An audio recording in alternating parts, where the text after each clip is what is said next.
प्रभु नाम विशेष गौरव हो माने समस्ते प्रभु पवित्र सानिध्य मध्य माने अच्छु प्रभु आमान को अनुग्रह करी बकड़ामा बाप्टिस्ट मंडली 13तम स्थापन दिवस को स्मरण करी आज दिन में विभिन्न मंडली विभिन्न परिवार पुणी प्रभुंकर प्रिय सेवक सेविका युवा युवती बापा माँ भाई भौणी माने प्राचीन वयोज्येष्ठ आमाने जेते लोक माने आज यही बकड़ामा बाप्टिस्ट मंडली सम्मुख में आमाने विराजमान हेचु प्रत्येक को आज स्वतंत्र सेवा कार्य आपण मान स्वागत करने सहित प्रभु दासर अधिकार नहीं प्रभु दास भाव में ख्रीष्ट मंडली पिसारामा तरफ आपण मान समस्त पुणी राइकिया पास्ट एसोसिएशन तरफ ख्रीष्टीय प्रेम नमस्कार ज्ञापन करने सहित समस्त को प्रेज द लॉर्ड नमस्कार हालेलुया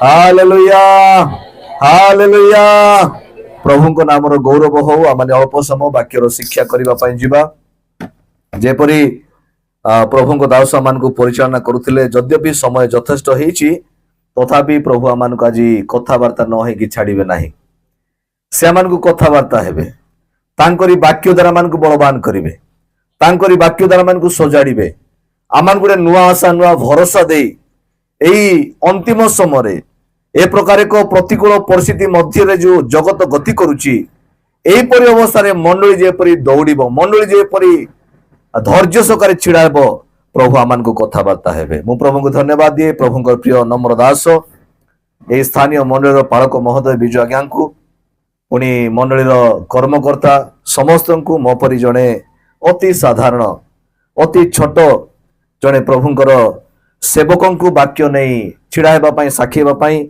सुजोग देथिबा हेतु मो मंडली को धन्यवाद दिए प्रभु दास मान को धन्यवाद दिए प्रभु से मान को प्रचुर भाव में आशीर्वाद करंतु आसुआ माने वाक्य ध्यान निमंते जहाँ माने अध्ययन करियछु माने समस्त अपना अपना बाइबल का माने खोलिबा अति अल्प समय मध्य माने वाक्यर सेवा को माने समापन करिया पय जिबा एफिसियो पुस्तक 4 अध्याय माने खोलिबा समस्त माने जानिछु एहा प्रेरित पाउलंको गोटी अति गुरुत्वपूर्ण पुस्तक आमाने जेतेले एही जगह रे आमाने उपस्थित हेइछु वास्तव में मंडली कथा माने चिंता करू परमेश्वर आपणार प्राण दे आपणार मंडली को से निर्माण कले साधारण विषय नुहे हुए तो आमाने संख्या रे बिल्डिंग रे आमाने छोट बड़ शब्द को व्यवहार करि थाउ ता भूल भी नुहे आ छोट मंडली बड़ मंडली आमाने व्यवहार करथाउ किछि आकार को नै कि किंतु यह प्रभुंकर मंडली अटे हालेलुया हालेलुया प्रभु गौरव पांतु मु किछि किछि सुनिछि मु 2018 मसिया रे पिसरमा मंडली को आसिली मु किछि किछि बकड़ामा मंडली विषय रे सुनिछि समय थिला एही जगह गुटे कार्य करिवार जगह थिला ई जगह तांगी बाजना गाटी बपा मासा का पार्टी कामा गिपी मास एंगा से लाई टाण तनी सुसमाचार दिते ने जो पार्टी जगह तनी मंडली स्थापना बा मोसमा सुसमाचार शक्ति को माने गणना करि परिबा नाही परमेश्वरंकर कार्य को माने बुझी परिबा नाही जेते आपण माने एफिसियो मंडली को आपण माने चिंता करिवे जानि चंदी आपण माने एफिसियो मंडली को साधु पाउल लिखुचंदी कु जगह रे लिखुचंदी से कारागार रे लिखुचंदी चारोटी पुस्तक विशेष कर एफिसियो फिलिपियो कोलोसियम फाइलेमन बा फिलिमन ए चारोटी पुस्तक को प्रिजन एपिस्टल बोली कहा जाए कारागार पत्र बोली कहा जाए सोटे साधु पाउल से बंदी तहपाजन माने जो साधु पाउल जते गोटे कारागार से निक्षेप होइके अछंदी प्रभुंकर सुसमाचार पाए प्रभुंकर नाम सकासु सही जगह प्रभु तांकु दर्शन रे कथा कहले प्रभु पाउल को कहले पाउल मंडली को कह एफिसियो मंडली को ईश्वरंकर मंडली केमिति क्या मंडली अटे साधु पाउल को परमेश्वर कहले ए जगत मध्य जो मोर पिता जो परमेश्वर मोर पिता जो मंडली दर्शन देखे जो ब्लूप्रिंट तैयार कले मंडली केमिति किया से मंडली विषय एफिसियो मंडली को तुम्हें कह एगा आबा पेन जो मंडली विषय दर्शन मेहते जो ब्लूप्रिंट जो योजना तैयार किते जो एरी मंडली इसिंग तारी ए आइनो एफिसियो मंडली तिनि बेसो आ से कौन कर देखु एफिसियो तार 4 अध्याय आम देखा 4 अध्याय 11 पद को मु पढ़ुची से कहा कहा को प्रेरित कहा कहा को भाववादी कहा कहा को सुसमाचार प्रचारक पुणी कहा कहा को पालक और शिक्षक रूपे नियुक्त करी दान करियछंती जेपरि साधु माने सेवा कार्य निमंते सिद्धि लाभ करती वो ख्रीष्टन को शरीर निष्ठा प्राप्त हुए इरा मैंने गामे गुरुत्वपूर्ण शब्द देंगे ख्रीष्टन को शरीर मंडली तीन बाइबल तारा जो भाषा मंडली जो शब्द मंडली को बाइबल भाषा बा ईश्वर भाषा गोटे ता गोटे ख्रीष्टन को शरीर बॉडी ऑफ क्राइस्ट ईश्वर शरीर अटे मंडली को आम माने गोटे आत्मिक पल परित्राण प्राप्त लोक मान समष्टि एपरी अनेक माने भाषा जो बाइबल भाषा दिए आउ गोटे बाइबल रो भाषा मंडली पाई सेटा होची ख्रीष्टन को शरीर एई फाइवफोल्ड मिनिस्ट्री काहेकि मंडली को दिया जाई अछि एथि पाई मंडली जेपरी निष्ठा पाइबो आ निष्ठा शब्द आपण माने जते बेले तार ओरिजिनल ग्रीक शब्द को आपण माने जिबे से शब्दर अर्थ होची एडिफिकेशन बा मंडली गुटे एडिफाई बा एडिफिकेशन आउ गुटे ताकू साधारण शब्द जदि माने व्यवहार करबा से building of the church church को गठन करबा चर्च को निर्माण करबा ताकू भांगिबा नहीं चर्च को निर्माण करबा देखिबे ए जगह ए जो 5 प्रकार सेवा कार्य भाववादी माने प्रेरित माने सुसमाचार प्रचारक माने शिक्षक माने पालक माने ए मानकर गुरु दायित्व है वाक्य को शिक्षा देवा वाक्य प्रचार करिबा तार अर्थ जेतेले माने वाक्य को प्रचार करू दैट प्रीचिंग दैट टीचिंग सही शिक्षा सही प्रचार सही वाक्यर परिचर्या मंडली को गढ़ी तोलिबा को पड़िबो हालेलुया मंडली रो निष्ठा निमंते हेबार आवश्यकता रहिछि कारण परमेश्वर साधु पाउल को जेते से कारागार मध्य रचंदी से कहिले पाउल मोर दास तुम एफिसियो मंडली को कह मोर मंडली केमिति क्या मंडली तो आज जो प्रसंग ने हमने वाक्य आलोचना करने पई जाउछु से प्रसंग होछि ईश्वरंक मंडली यह सत्यटे जगत मध्य जेते मंडली अछि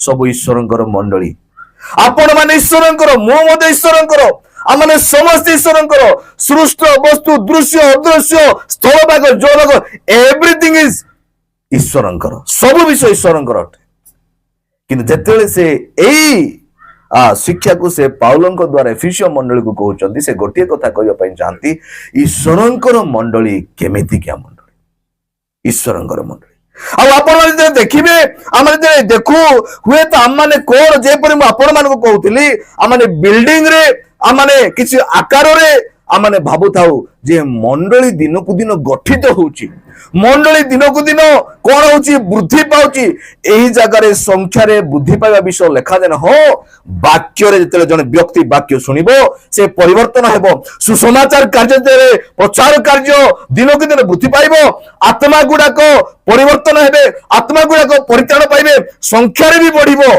किंतु एही जगह रे प्रभु जो मंडली कथा से कहंती ताहा गुटे विश्व अदृश्य मंडली कथा से कहउछ से केवल जे एफिसियो मंडली कथा से कहना सारा विश्व रे गुटे अदृश्य मंडली अछि पिसरामा मंडली को मिसई की रायकिया बाप्टिस्ट मंडली को मिसई की बोकडामा मंडली को मिसई की सारा पृथ्वी रे जेते मंडली गुडा रहिछि सब मंडली को मिसई की जेते पृथ्वी रे विश्वासी मानकर समष्टि से अदृश्य मंडली कथा से व्याख्या करिया पई चाहंती से मंडली केमिति निष्ठा पाइबो से मंडली केमिति बिल्डअप हेबो केमिति एडिफाई हेबो केमिति निष्ठा प्राप्त हेबो सही विषय रे साधु पाउलंको से तांकरी वाक्य दउछ बेले बेले देखिए मंडली गुडा करे गोटे गोटे प्रचार लोक माने भांगी पड़न बेले बेले लोक मान को लागे पुलपिट पाइले एटा गोटे मौका जहा इच्छा ताहा मु कहि देबी बोली एपरे लागे बेले बेले एटा का सुजोग सेहि दिन गंडगोल मु एटा का सुजै देबी वाक्य रे बोली देखिए बेले बेले माने एमिति गोटे एटा गोटे मौका नियंती अनेक लोक माने प्रेरित मान को भाववादी मान को प्रभु गोटे गुरु दायित्व व्हाट एवर यू स्पीक जहा तुम्हें कहबो ताहा मंडली रो निष्ठा पाए ଜଣେ ବ୍ୟକ୍ତି ଯେପରି ଗଢିବ, ଯୁବା ମାନେ ଯେପରି ଗଠିତ ହେବେ, ମା ମାନେ ଯେପରି ଉଚ୍ଚକ ହେବେ, ପ୍ରଭୁଙ୍କ ଲୋକମାନେ ଯେପରି କଣ ହେବେ, ନିଷ୍ଠାପ୍ରାପ୍ତ ହେବେ, ସେଥିପାଇଁ ସେ ପ୍ରଭୁଙ୍କର ଦାସ ମାନଙ୍କୁ ଆହ୍ୱାନ କରିଛନ୍ତି। Hallelujah, hallelujah. ମୋର ପ୍ରିୟ ପ୍ରଭୁଙ୍କ ଲୋକମାନେ, ଠିକ ସେମିତି ଘଟଣା ଘଟିଛି କରନ୍ଥୀୟ ମଣ୍ଡଳୀରେ। ଠିକ ସେମିତି ଘଟଣା ଘଟିଛି, ଜାଣିଛନ୍ତି? ଟିକେ କରନ୍ଥୀୟ ମଣ୍ଡଳୀକୁ ଚାଲନ୍ତୁ ଆମେ ଯିବା। ପ୍ରଥମ କରନ୍ଥୀୟ 12 ଅଧ୍ୟାୟକୁ ଆମେ ଯିବା। ପ୍ରଥମ କରନ୍ଥୀୟ ଆମେ ଦେଖିବା 12 ଅଧ୍ୟାୟରେ ଏଟା ଭୟଙ୍କର ଘଟଣା ମଣ୍ଡଳୀ ମଧ୍ୟରେ। 12 ଅଧ୍ୟାୟକୁ ଆମେ ଯେତେବେଳେ ଯିବା, ଏହି ଜାଗାରେ ଆପଣ ମାନେ ଦେଖିପାରିବେ। ମୁଁ ଗୋଟେ ପ୍ରଥମେ 27 ପଦକୁ ମୁଁ ଟିକେ ପଢିବା ପାଇଁ ଚାହେଁ। କାହିଁକି ନା ମଣ୍ଡଳୀକୁ ଆମକୁ ବୁଝିବାକୁ ପଡିବ, ମଣ୍ଡଳୀ ଗୋଟିଏ ଖ୍ରୀଷ୍ଟଙ୍କ ଶରୀର ଅଟେ, ସେହି ଶରୀରର ମସ୍ତକ ଖ୍ରୀଷ୍ଟ ଅଟନ୍ତି। 27 ପଦ, ତୁମ୍ଭେ ମାନେ ଖ୍ରୀଷ୍ଟଙ୍କ ଶରୀର। এই করন্থীয় মণ্ডলী কথা যেটা আমরা দেখিবা, এই করন্থীয় মণ্ডলী দান বরদাନରେ পরিপূর্ণ। আমরা সমস্তে জানো দান ভাববাণী, পরভাষা, সুস্থ করিবার আরোগ্যতার শক্তি, বুদ্ধির বাক্য, জ্ঞানর বাক্য, লোকমানଙ୍କୁ পরামর্শ দেবার many kind of spiritual gift, जोटा कि आपण माने प्रथम करन्थीय 12 अध्याय, 14 अध्याय, रोमियो पुस्तक 12 अध्याय, एफिसियो पुस्तक 4 अध्याय, प्रथम पीतर 4 अध्याय, এই जो प्रत्येक এই जो বাক্য গুড়াক এবং অন্যান্য শাস্ত্রাংশরে মধ্য আত্মিক দান গুড়াক আপন মানে দেখি পারিবে। তো এই জায়গায় সাধু পাউলଙ୍କୁ, এই জায়গায় মধ্যে সাধু পাউলଙ୍କୁ পরমেশ্বর কোন কইবা পাই চাহান্তি, এই যে স্পিরিচুয়াল গিফট মণ্ডলীକୁ দিয়া যাই ଅଛି, এই যে আত্মিক দান বরদান মণ্ডলীକୁ দিয়া যাচ্ছে কোন পাই, ମଣ୍ଡଳୀକୁ ନିଷ୍ଠା କରିବା ପାଇଁ, ମଣ୍ଡଳୀକୁ ନିର୍ମାଣ କରିବା ପାଇଁ, ମଣ୍ଡଳୀକୁ ବିଲ୍ଡଅପ୍ କରିବା ପାଇଁ, ମଣ୍ଡଳୀକୁ ଗଢିବା ପାଇଁ, ମଣ୍ଡଳୀକୁ ଭାଙ୍ଗିବା ପାଇଁ ନୁହେଁ। ତେଣୁ ସେଥିରେ ଦେଖିଲେ ସାଧୁ ପାଉଲ, କାହିଁକି ନା ଯେପରି ଆମେ ଏଫିସିଓ ପୁସ୍ତକରେ ଦେଖୁଥିଲୁ, ଠିକ ସେମିତି କରନ୍ଥୀୟ ମଣ୍ଡଳୀ କଣ ହଉଛି, ଈଶ୍ୱରଙ୍କର ଯୋଉ ମଣ୍ଡଳୀ, ପିତା ଯୋଉ ଗୋଟେ ସ୍ୱପ୍ନ, ଯୋଉ ଦର୍ଶନ, ତାଙ୍କର ଗୋଟେ ଯୋଜନା ସଂକଳ୍ପ ଥିଲା ମଣ୍ଡଳୀ ବିଷୟରେ, ମଣ୍ଡଳୀ ସେଇପରି ଯାଉନାହିଁ, ମଣ୍ଡଳୀ ଗୋଟେ ଅଲଗା ପ୍ରକାର ଗତି କରୁଛି। ସେଥିପାଇଁ ସାଧୁ ପାଉଲ ସାଙ୍ଗେ ସାଙ୍ଗେ ସେ କଣ କଲେ, ଅନେକ କିଛି ବାକ୍ୟର ସଂଶୋଧନ, ଅନେକ କିଛି ମାନେ ଯେତେବେଳେ ଦେଖିବା ମଣ୍ଡଳୀକୁ ଗଠିତ ହେବାର କିଛି ଗୁରୁତ୍ୱପୂର୍ଣ୍ଣ ବିଷୟ ସେ ବ୍ୟାଖ୍ୟା କରୁଛନ୍ତି। ଆଉ ଆପଣ ମାନେ ଯେତେବେଳେ ଦେଖିବେ ଏହି ଜାଗାରେ, ଆପଣ ମାନେ ପ୍ରଥମ କରନ୍ଥୀୟ 14 ଅଧ୍ୟାୟରେ ଆପଣ ମାନେ ଦେଖିବେ 5-6 ଥର এই আত্মিক দান বিষয়ে কুহযাইছি, যাহা তুমি করিব প্রতিটি দান দ্বারা মণ্ডলী যেপরে কোন হব, নিষ্ঠা প্রাপ্ত ହେବ। 4 পদ, যদি প্রথম করন্থীয় 14 4 পদরে আপন মানে পড়িবে, লেখা যায় যে পরভাষারে কথা কহে সে নিজের নিষ্ঠা জন্মায়, কিন্তু যে ভাববাণী কহে সে মণ্ডলীর নিষ্ঠা জন্মায়। 5 পদ, তুমি মানে সমস্ত যে পরভাষারে কথা কুহ এহা মোর ইচ্ছা, কিন্তু তুমি মানে যে ভাববাণী কুহ এহা মোর অধিক ইচ্ছা। যে পরভাষারে কথা কুহে সে যদি মণ্ডলীর নিষ্ঠা প্রাপ্তি নিমন্তে ভাষার অর্থ ন করে, তেবে তাহা অপেক্ষা যে ভাববাণী কহে সে শ্রেষ্ঠ। এরপরে 12 পদ, সেই প্রকারে তুমি মানে মধ্যে আত্মিক দান সবু পাইবাকু একান্ত চেষ্টা করুথিবারু মণ্ডলীর নিষ্ঠা নিমন্তে সেই সবু প্রচুর পরিমাণরে পাইবাকু চেষ্টা কর। পুনি আপন মানে দেখিবে সেই 24 পদ, সে যাব লেখা যায়, হে ভাই মানে তেবে কর্তব্য কোন, তুমি মানে সমবেত হেবা সময়ে গীত বা শিক্ষা বা প্রকাশিত বাক্য বা পরভাষা বা ভাষার অর্থ এপরি প্রত্যেকর কিছু না কিছু ଅଛି, সমস্ত বিষয় নিষ্ঠা নিমন্তে করা যাও। ସାଧୁ ପାଉଲକୁ ପ୍ରଭୁ ଗୋଟିଏ ଗୁପ୍ତ ରହସ୍ୟ ମଣ୍ଡଳୀ ବିଷୟରେ ସେ କହିବା ପାଇଁ ଚାହାନ୍ତି। ଯାହା ବି ମଣ୍ଡଳୀରେ କରାଯିବ, ମଣ୍ଡଳୀ ଯେପରି ଗଠିତ ହେବ, ମଣ୍ଡଳୀ ଯେପରି ନିର୍ମିତ ହେବ, କେମିତି ନିର୍ମିତ ହେବ, କଣ ପାଇଁ ନିର୍ମିତ ହେବ, ତାହାଙ୍କର ସ୍ୱାମୀକୁ ସାକ୍ଷାତ କରିବା ପାଇଁ। ମଣ୍ଡଳୀର ସ୍ୱାମୀ କିଏ, ମସ୍ତକ କିଏ, ସେ ଖ୍ରୀଷ୍ଟ ଅଟନ୍ତି, ସେ ଖ୍ରୀଷ୍ଟ ଅଟନ୍ତି। ସେଥିପାଇଁ ଏଫିସିଓ ପୁସ୍ତକ ଆମେ ଦେଖିବା, ସେଇ ଜାଗାରେ କଣ 4 ଅଧ୍ୟାୟରେ ସାଧୁ ପାଉଲ ସେ ଏଫିସିଓ ମଣ୍ଡଳୀ ଗୋଟିଏ କଥା କହିବା ପାଇଁ ଚାହାନ୍ତି, ମଣ୍ଡଳୀ ଯେପରି ନିଷ୍ଠା ପାଇବ। ଆଉ ଏଇ ଜାଗାରେ ଯେତେବେଳେ ମାନେ ଏଇ ପ୍ରଥମ କରନ୍ଥୀୟ 12 ଅଧ୍ୟାୟ 14 ତକ ଆମେ ଯିବା, ୟାର context of the spiritual gift, କିନ୍ତୁ ସେ ଶରୀରକୁ ଉଦାହରଣ ଦେଇକି ସେ କଣ କହୁଛନ୍ତି ନା, ସେ ମଣ୍ଡଳୀକୁ ଗଠନ କରିବା ବିଷୟରେ ସେ କଣ କରୁଛନ୍ତି, ସେ ଉତ୍ସାହିତ କରୁଛନ୍ତି।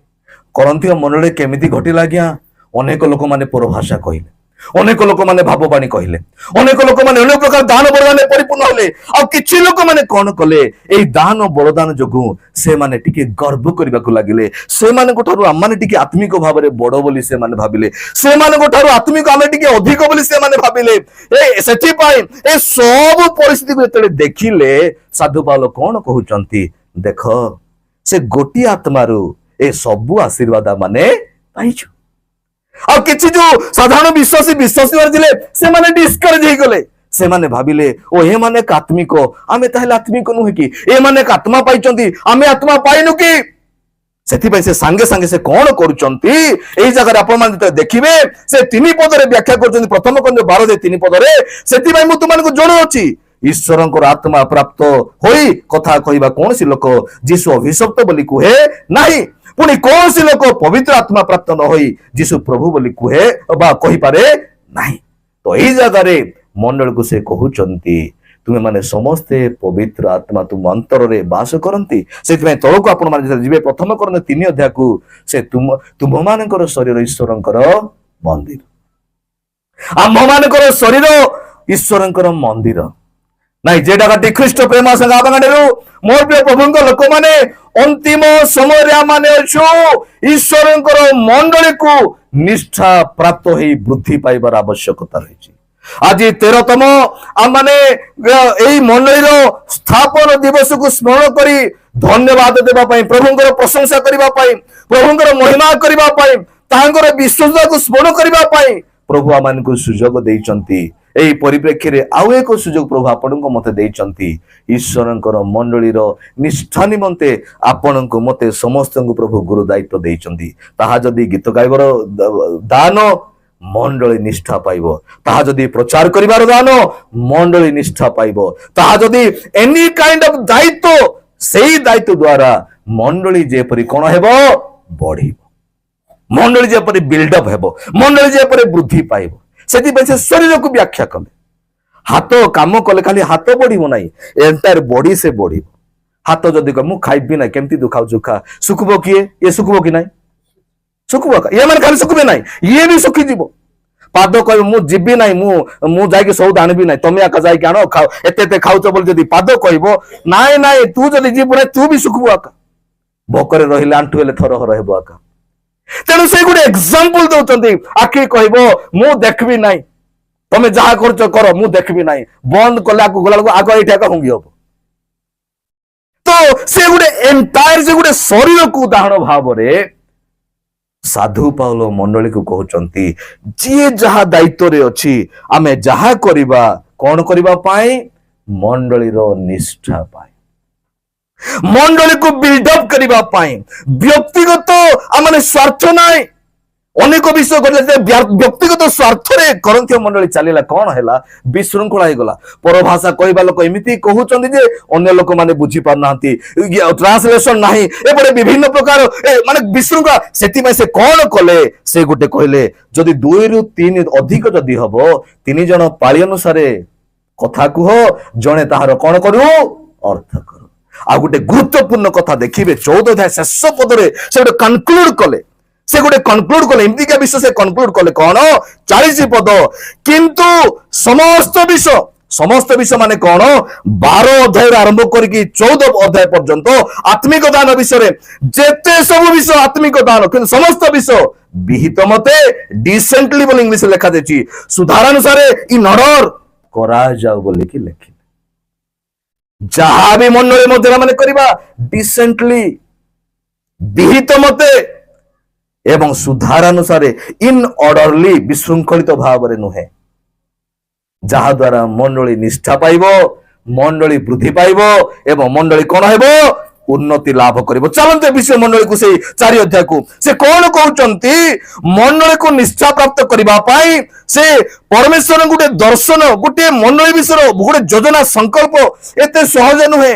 ପିତାଙ୍କୁ ଆପଣା ପୁତ୍ରଙ୍କୁ ପଠେଇବାକୁ ପଡିଲା, ପ୍ରାଣ ଦେବାକୁ ପଡିଲା, ତା ପଛରେ ବହୁତ ବଡ ଯୋଜନା ଅଛି।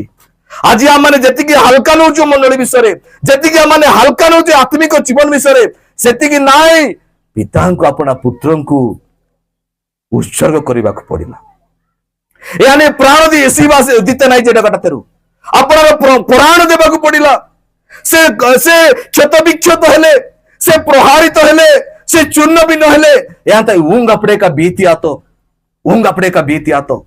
प्रभु यीशु ख्रीष्ट तारी कुशार्पण মানে লোমটাঙ্কুরা ঘটনা, ঐতিহাসিকতা এড়ে কষ্টদায়ক, এড়ে ভয়ঙ্কর বিষয়। ହୁଏତ ତା ପୂର୍ବରେ ହୁଏତ ଆ ବେଶୀରେ କି ନ କି ବା ଏଆଡେଂ ତାରି ଭୟଙ୍କର ଯାତନା, ଭୟଙ୍କର ଯନ୍ତ୍ରଣା ଆନାଡ଼ିକି ପେନୁ ତାରି ଗୋଟେ ସ୍ୱପ୍ନ ମାନେ ଗୋଟେ ଦର୍ଶନ ମଣ୍ଡଳୀ ତାରା ନକିରି ତାନ୍ଦେ ମଣ୍ଡଳୀ ସିଂ ତାରି ନେ ଯୋଉ ମାଙ୍ଗେ ପେନୁ ତାରା ରାକାଡେ ଆସ୍କା ମାନେ ଯେ ପ୍ରଭୁ ଆଜି ଆମମାନଙ୍କୁ ତାଙ୍କରି ପବିତ୍ର ରକ୍ତ ଦ୍ୱାରା କିଣିଛନ୍ତି। ଈଶ୍ୱରଙ୍କର ମଣ୍ଡଳୀ ଯେପରି ନିଷ୍ଠା ପାଇବ, ଈଶ୍ୱରଙ୍କର ମଣ୍ଡଳୀ ଯେପରି ବୃଦ୍ଧି ପାଇବ, ଈଶ୍ୱରଙ୍କର ମଣ୍ଡଳୀ ଯେପରି ଗଠିତ ହେବ, ବିଲ୍ଡଅପ୍ ହେବ, ନିର୍ମିତ ହେବ, ତାହା ଭାଙ୍ଗିବ ନାହିଁ। ବେଳେ ବେଳେ କଣ ହୁଏ ଜାଣିଛନ୍ତି ଆପଣ ମାନେ? କିଛି ଲୋକମାନଙ୍କର ବ୍ୟବହାର ଆଚାର ଦ୍ୱାରା ମଣ୍ଡଳୀ ଭାଙ୍ଗିଯାଏ, କିଛି ସ୍ୱାର୍ଥପରତା ଯୋଗୁଁ, କଥାବାର୍ତ୍ତା ଏପଟ ସେପଟ ଯୋଗୁଁ 5-10ଟା ଫାମିଲି ଆସନ୍ତି ନାହିଁ ସେ ମଣ୍ଡଳୀକୁ। ଆଜି ଅନେକ ମଣ୍ଡଳୀ ମୁଁ ଇତିହାସ ଶୁଣେ, ଆଜ୍ଞା ଏମିତି ନଥିଲା ମଣ୍ଡଳୀ, ଅନେକ ପରିବାର ଗୁଡାକ ଥିଲେ, ଟିକେ ଟିକେ ବ୍ୟବହାରରେ ଏପଟ ସେପଟ ଯୋଗୁଁ 6-10ଟା ପରିବାର ଆସୁନାହାନ୍ତି। ଆମମାନେ ଅନ୍ୟମାନଙ୍କ ପାଇଁ ବାଧାର କାରଣ ନ ହେବା। ମଣ୍ଡଳୀ ଯେପରି ଗଠିତ, ଏହି ମଣ୍ଡଳୀ କାହାର ନାହିଁ, ମଣ୍ଡଳୀ ପ୍ରଭୁଙ୍କର ଅଟେ। ଏହି ମଣ୍ଡଳୀ ପ୍ରଭୁଙ୍କର ମଣ୍ଡଳୀ, ଈଶ୍ୱରଙ୍କର ମଣ୍ଡଳୀ ଅଟେ।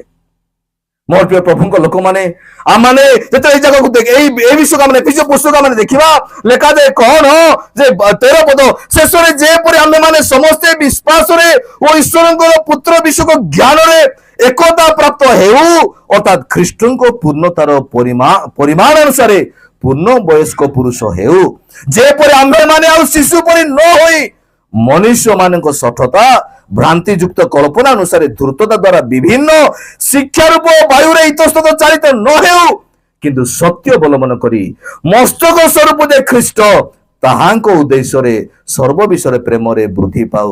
ତାହାଙ୍କ ଉଦ୍ଦେଶ୍ୟରେ the purpose of a church, ମଣ୍ଡଳୀର ଉଦ୍ଦେଶ୍ୟ ଖ୍ରୀଷ୍ଟ ହେବା ଦରକାର। ଡିସେମ୍ବର 25ର ଉଦ୍ଦେଶ୍ୟ ଖ୍ରୀଷ୍ଟ ହେବା ଦରକାର। ରବିବାର ଉପାସନାର ଉଦ୍ଦେଶ୍ୟ ଖ୍ରୀଷ୍ଟ ହେବା ଦରକାର। ଆମମାନଙ୍କର ମିଟିଂସ୍, ଆମମାନଙ୍କର ପ୍ରେୟାର, ଆମମାନଙ୍କର ଏଭ୍ରିଥିଂ ଉଦ୍ଦେଶ୍ୟ ଖ୍ରୀଷ୍ଟ ହେବା ଦରକାର। ଖ୍ରୀଷ୍ଟଙ୍କୁ ଗୌରବ କରିବା, ମଣ୍ଡଳୀ ବୃଦ୍ଧି ପାଇବ, ଆତ୍ମିକ ଭାବରେ ବଳବାନ ହେବା, ପ୍ରସ୍ତୁତ ହେବା ସ୍ୱାମୀଙ୍କୁ ସାକ୍ଷାତ କରିବା ପାଇଁ ପ୍ରସ୍ତୁତ ହେବା। ସେଇଟା ପରମେଶ୍ୱର ସାଧୁ ପାଉଲଙ୍କୁ କହିବା ପାଇଁ ଚାହାନ୍ତି। କାରାଗାରରେ ଅଛନ୍ତି, ଏଡେ ବଡ ଚିନ୍ତା ସାଧୁ ପାଉଲଙ୍କୁ ବୋଝ ପ୍ରଭୁ କହିଲେ, ମୋର ପ୍ରିୟ ଦାସ ପାଉଲ, ଏଫେସୀୟ ମଣ୍ଡଳୀକୁ ଟିକେ କୁହ, ମୁଁ ଯୋଉ ମୋ ମଣ୍ଡଳୀ ବିଷୟରେ ଦର୍ଶନ, ସଂକଳ୍ପ, ଯୋଜନା, ମୋର ତ୍ୟାଗ, ପରିଶ୍ରମ, ସେମାନଙ୍କୁ କୁହ ମୋର ମଣ୍ଡଳୀ କେମିତି ହେବା ଦରକାର।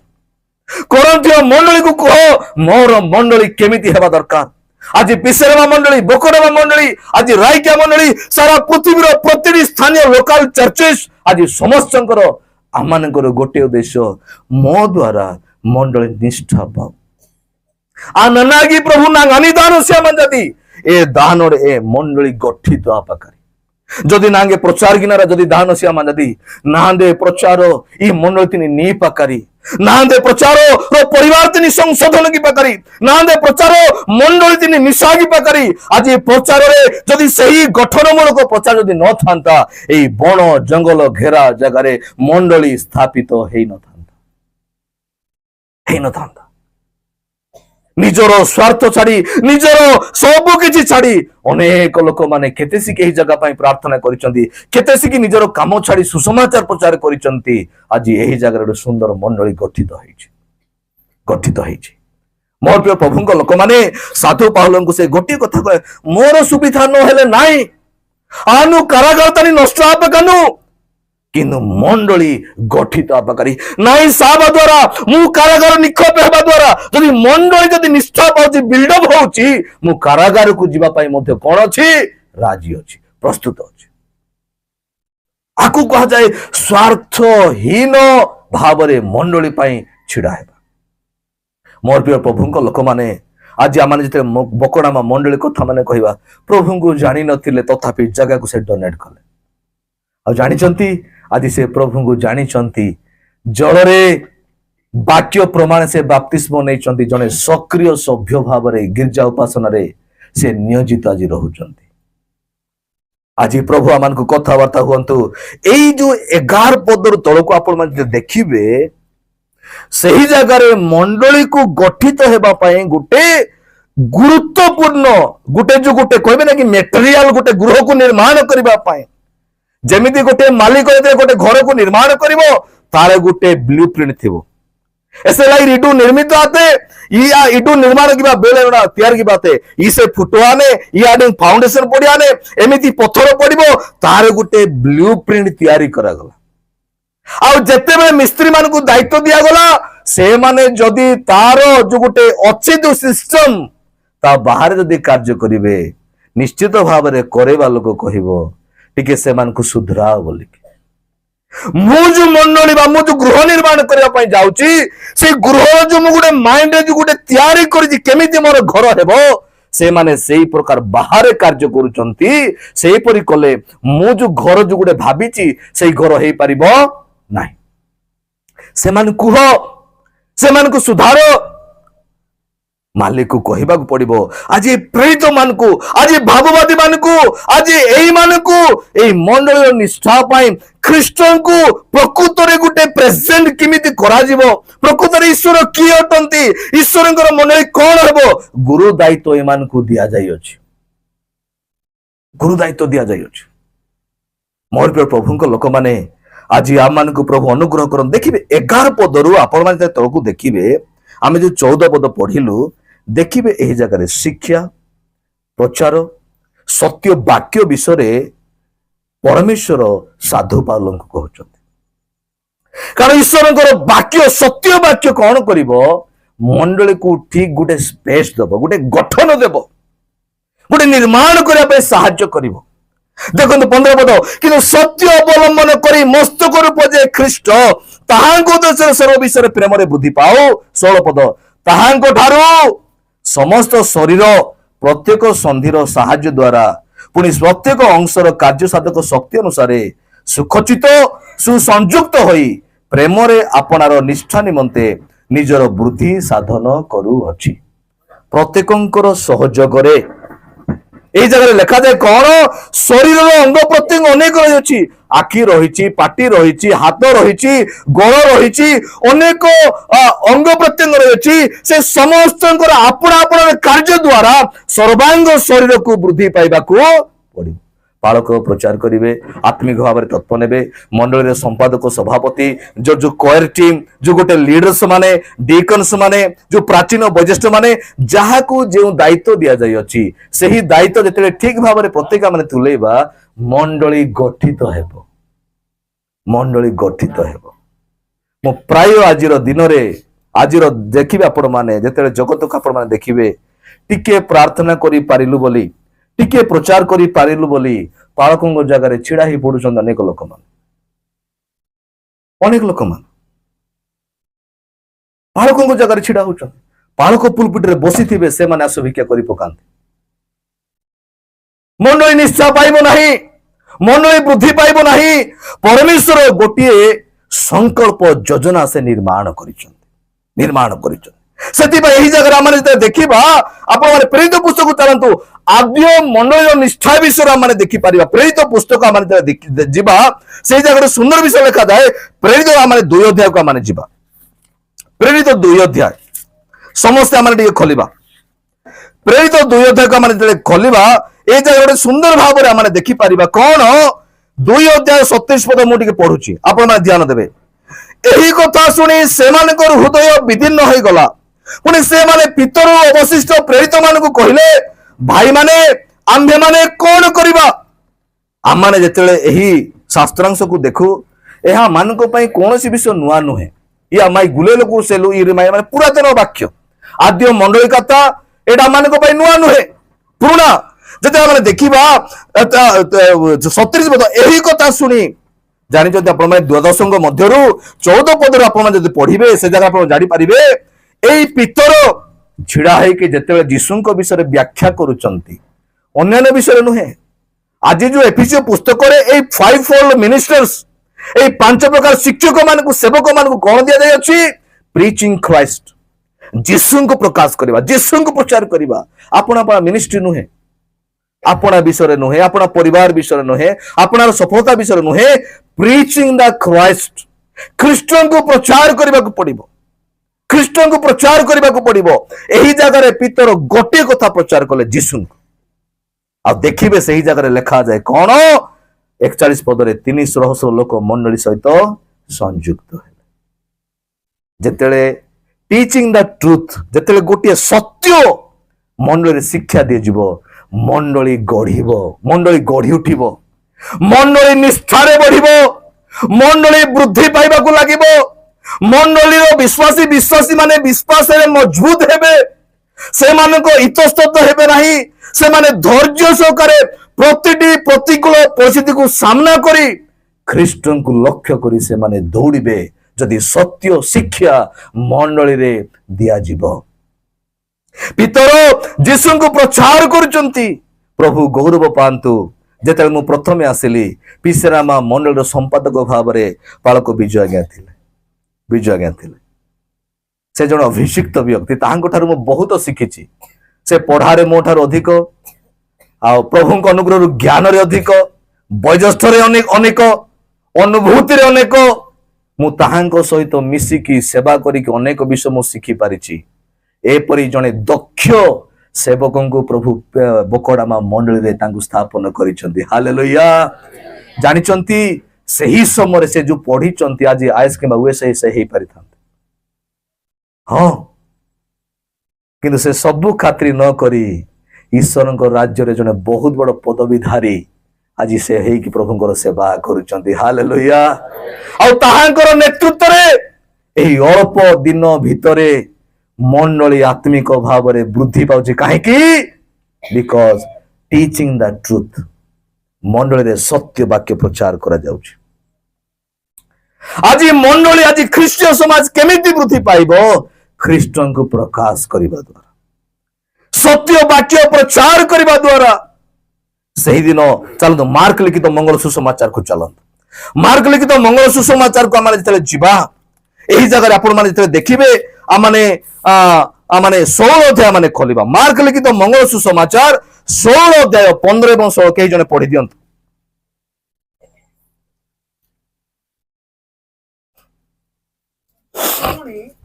यीशु सेमानंकु कहिले तुम्हे माने समुदाय जगत को जाई समस्त मानव जाति निकट रे सुसमाचार घोषणा करो जे विश्वास करी बपतिस्मित हुए से परित्राण पाइबो किंतु जे अविश्वास करे से दंडाज्ञा पाइबो। यीशु अपना प्रिय साधु भक्त मान को दास मान को कहिले प्रेरित मान को कहिले तुम्हें माने समुदाय जगत को जाई समस्त मानव जाति निकट सुसमाचार घोषणा करो। यीशु गोटे शिक्षा से मान को देवा पाई चाहती तुम्हें सुसमाचार नहीं कि जाओ आ से सुसमाचार उद्देश्य कौन ताहा तुम को बुझा पड़ो। देखो से कौन कहते सुसमाचार किए ख्रीष्ट अटंती से आसिले जगत को स्वर्गर सुख त्यागी आसिले से दास रूप धारण कले से गोटे मानव रूप धारण कले। फिलिपियो पुस्तक को आपण मान जदि पढ़िबे से ईश्वर हेले हे से गोटे मनुष्य हेले जानिचंती से वाक्य माने एते माने गांभीर्यतार वाक्य ही बिकेम ए कॉमन मैन से जड़े साधारण व्यक्ति हेले मनुष्य तो मनुष्य कि गोटे साधारण मनुष्य मनुष्य प्रधानमंत्री भी जड़े मनुष्य मनुष्य जड़े एस्टाब्लिश मनुष्य व्यक्ति भी जड़े मनुष्य किंतु Jesus he became a common man गोटे साधारण व्यक्ति हेले he became a common man गोटे साधारण व्यक्ति हेले कौन पाई गोटे ही उद्देश्य थिला मानव जातिर उद्धार मानव जातिर उद्धार। यही जगह देखुचु से कहले सुसमाचार गोटे उद्देश्य थिबो सेटा हला कौन 16 पद समुदाय 16 पद जे विश्वास करी बाप्तिजित हुए से परित्राण पाइबो। सुसमाचार उद्देश्य आज्ञा परित्राण देबा सुसमाचार उद्देश्य आत्मांकर मुक्ति सुसमाचार उद्देश्य प्राणर सुस्थता केवल शारीरिक सुस्थता नुहे हाँ यही आत्मांकर सुस्थता सहित शारीरिक सुस्थता भी प्रभु देवे बड़ कथा ना अनेक ता पछे अनेक कहानी अच्छी कहीं से समय आरोग्य करिवार दान थिला आज भी प्रभु सुस्थ करती अन्य शब्द सेटा बहुत विषय रही अच्छी किंतु यही जगह प्रेरित मान को जीसु गोटे कथा कहले सुसमाचार उद्देश्य द पर्पस ऑफ गॉस्पेल सुसमाचार उद्देश्य समग्र जगतर उद्धार परित्राण। मोर प्रिय प्रभु लोक माने 5 प्रकार दास मान को प्रभु लखिले सत्य वाक्य बहन करी से माने कौन करिवे जगत मध्य साक्षी हेबे से सत्य वाक्य द्वारा मंडली निष्ठा पाइबो। जो माने प्रभु को जानी नाहंदी से माने ख्रीष्ट को जानिबे। सुसमाचार प्रचारक माने ख्रीष्ट को नेकी जिबे। भाववादी माने ईश्वर विषय लोक मान मध्य उपस्थापन करिवे। प्रेरित माने से माने सुसमाचार नेकी जिबे। पालक माने शिक्षक माने ख्रीष्ट को उपस्थापन करिवे। सत्य वाक्य जेतेबेले रखा जीव मंडली समाज रे से सत्य वाक्य लोक मानकर जीवन को परिवर्तन करिवो। पितर जेतेबेले से यीशु विषय प्रचार करतंती लेखा जाए सही वाक्य सुनी से मानकर हृदय उद्विग्न हैला विदीर्ण हेबाकू लागिला। अनाड़ी किसे कहा पुंजा मानसु ई वाक्य सिंतारी जीवंत एवं कार्य साधक कोटे कोटे भेदिबो आज्ञा मांसरे हाड़े और कौन ए मनरे भी भेदिबार शक्ति ए वाक्य रही अछि। आमे ताकू बुझी परिबा नाही। आमे बुझी इमोशन रे भेदिबो ही वाक्य। ए वाक्य एमिति भेदिबो जे जने कठिन व्यक्ति मध्य से ख्रीष्ट को पाद तले से समर्पित हेबो। पाउल परि जने व्यक्ति जते ख्रीष्ट को सामना कले ख्रीष्ट से आद्य वाक्य थिले से वाक्य को सामना कले एडे बड़ जने योद्धा गमलियंक तले बसी शिक्षा अर्जन करबा जने रम्य नागरिकत्व व्यक्ति ताहांकर परिचय पाइले लोक माने थरहर होंती। ए परि जने व्यक्ति यीशु को पाद तले बसी कांदी पकाउछ। एपरि जने व्यक्ति निजको जने निरीह निजको जने शक्तिहीन अनुभव करुचंती। वाक्य जनकु भांगिबो सेते बेले जेतेले सत्य वाक्य लोक मानक मध्यरे प्रकाश कराजिबो। सुसमाचार उद्देश्य होची परित्राण। सुसमाचार उद्देश्य होची परित्राण। यीशु कहिले ए लोक माने परित्राण पांतु ए लोक माने उद्धार पांतु। ए सुसमाचार नै कि तुमे जाओ सुसमाचार को तुमे नै कि जाओ। मोर प्रिय प्रभु लोक माने आमाने जेतेले देखिबा एही जगह रे आपण माने जानिचंती आमाने 16 पद टिके पढिबा से आमाने रोमियो पुस्तक आमाने टिके 1 अध्याय को आमाने टिके जिबा। रोमियो पुस्तक आमाने 1 अध्याय को जिबा।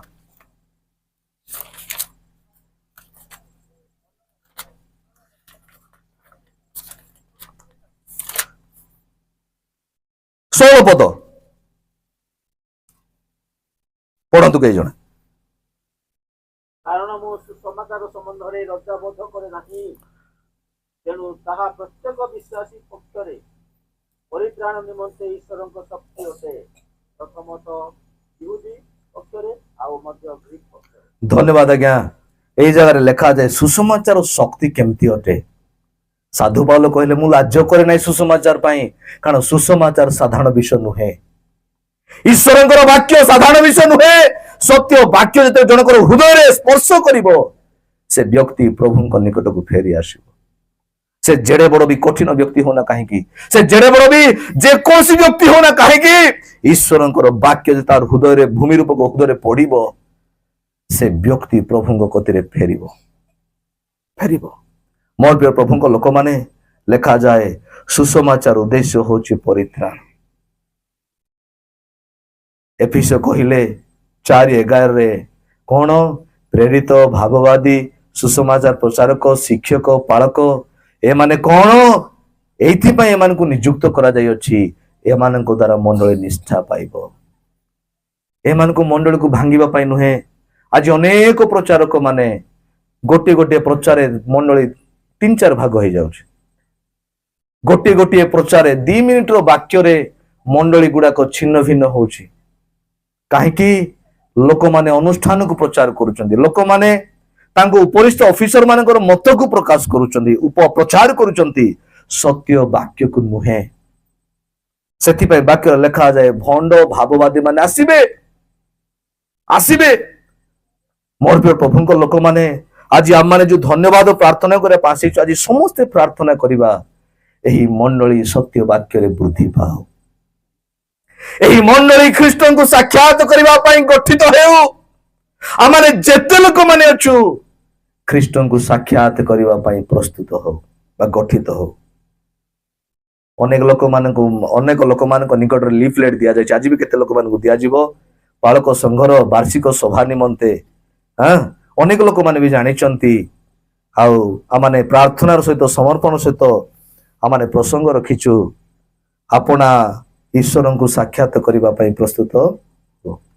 ସାକ୍ଷାତ କରିବା ପାଇଁ ମୋର ପ୍ରିୟ ପ୍ରଭୁଙ୍କ ଲୋକମାନେ ଦେଖନ୍ତୁ, ଗୋଟେ ସୁନ୍ଦର ବିଷୟ ସାଧୁ ପାଉଲ କହୁଛନ୍ତି ପ୍ରଥମ କରନ୍ଥିୟ ଆମେ କେମିତି ଜାଣିବା ଆଜି ପ୍ରକୃତ ମଣ୍ଡଳୀ ନିଷ୍ଠା ପାଉଛି କି? କେମିତି ଆମେ ଜାଣିବା? 3 ଅଧ୍ୟାୟ ପ୍ରଥମ କରନ୍ଥିୟ 3 ଅଧ୍ୟାୟ ଯଦି ଆମେ ଯିବା, ମୁଁ ପୁଣି ଥରେ ଆସିବି ସେଇଠିକି, ସେଇ ମାର୍କ ଲିଖିତ ମଙ୍ଗଳ ସୁସମାଚାରକୁ ମୁଁ ଆସିବି।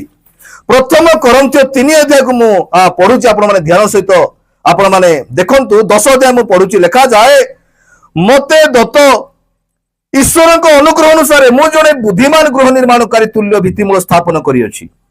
ଅନ୍ୟ ଜଣେ ତାହା ଉପରେ ନିର୍ମାଣ କରୁଅଛି, କିନ୍ତୁ ପ୍ରତ୍ୟେକ ଲୋକ ତାହା ଉପରେ କିପରି ନିର୍ମାଣ କରୁଛି ସେ ସମ୍ବନ୍ଧରେ ସାବଧାନ ହେଉ। 11 କାରଣ ଯେଉଁ ଭିତ୍ତିମୂଳ ସ୍ଥାପିତ ହୋଇଅଛି ତାହା ବ୍ୟତୀତ ଅନ୍ୟ ଭିତ୍ତିମୂଳ କେହି ସ୍ଥାପନ କରିପାରେ ନାହିଁ, ସେଇ ଭିତ୍ତିମୂଳ ଖ୍ରୀଷ୍ଟ ଯୀଶୁ ଖ୍ରୀଷ୍ଟ। 12 ପଦ, କିନ୍ତୁ ଯଦି କେହି ସେହି ଭିତ୍ତିମୂଳ ଉପରେ ସୁନା ରୂପା ବହୁମୂଲ୍ୟ ପଥର କାଠ ଘାସ ବା ଛଣ ଦେଇ ନିର୍ମାଣ କରେ, ତାହେଲେ ପ୍ରତ୍ୟେକ ଜଣର କର୍ମ କି ପ୍ରକାର ତାହା ପ୍ରକାଶ ପାଇବ, କାରଣ ସେହିଦିନ ତାହା ପ୍ରକାଶ କରିବ, ଯେଣୁ ସେହିଦିନ ଅଗ୍ନି ସହିତ ପ୍ରକାଶିତ ହେବ। ଆଉ ପ୍ରତ୍ୟେକ ଲୋକର କର୍ମ କି ପ୍ରକାର ସେହି ଅଗ୍ନି ପରୀକ୍ଷା କରିବ। ଆଜି ଯେତେବେଳେ ମଣ୍ଡଳୀ କଥା ଚିନ୍ତା କରୁ, ସମସ୍ତେ ମାନେ ସମାନ ଦେଖାଯାଉଛି। we all are looking like spiritual। ସମସ୍ତେ ଆତ୍ମିକ ମନା। ମଣ୍ଡଳୀର ବୈଶିଷ୍ଟ୍ୟ ଆସିଲେ ଆମେ ସବୁ ଆତ୍ମିକ ମନା ପୁରା ଦେଖାଯାଉଛୁ। ମା ମାନେ ହୁଅନ୍ତୁ, ବାପା ମାନେ ହୁଅନ୍ତୁ, ଆମେ ପ୍ରାର୍ଥନା କଲା ପରେ ଦେଖାଯାଉଛୁ, ଆମେ ବାକ୍ୟରେ ବଢିବା ଲୋକ ପରି ଦେଖାଯାଉଛୁ। କିନ୍ତୁ ସମୟ ଆସିବ ସେହି ଦିନ, ଯୋଉ ଦିନ ସେଟା ପରୀକ୍ଷା କରାଯିବ ପ୍ରକୃତିରେ ମାନେ କଣ। ଆଜି ଘରର ଜଣା ପଡିବ ନାହିଁ ଭଲ ଥିଲା ବେଳେ, ଯେତେବେଳେ ଏଇ ଯୋଉ ମନ୍ଥା ଆସିଲା ଏବେ ନାଇଁ କି, ଏ ଯୋଉ ସାଇକ୍ଲୋନ ଗୋଟେ ଥିଲା ମନ୍ଥା, କେତେ ସିକି ଘର ଉଡେଇ ଦେଲା। ସରକାର କହିଲେ ଚାଳ ଘର କୋଉ ଘର ଗୁଡାକରେ ରୁହ ନାହିଁ, ଭଲ ଘରକୁ ଯାଅ, ଯୋଉଟା କି ଗୋଟେ କଂକ୍ରିଟଲି ତିଆରି ହେଇଛି, ମାନେ ଗୋଟେ ଠିକରେ ତିଆରି ହେଇଛି ସେମିତି ଘରକୁ ଯାଅ। କାରଣ କୋଉ କାନ୍ଥ ଭୁଷୁଳିବ, କୋଉ ଟିଣ ଉଡେଇ ଦେବ, କାହିଁକି? ସେ ତୋଫାନ ଆସିଲେ ଜଣା ପଡିବ କୋଉ ଘର କେତେ ଷ୍ଟ୍ରଙ୍ଗ ବୋଲି।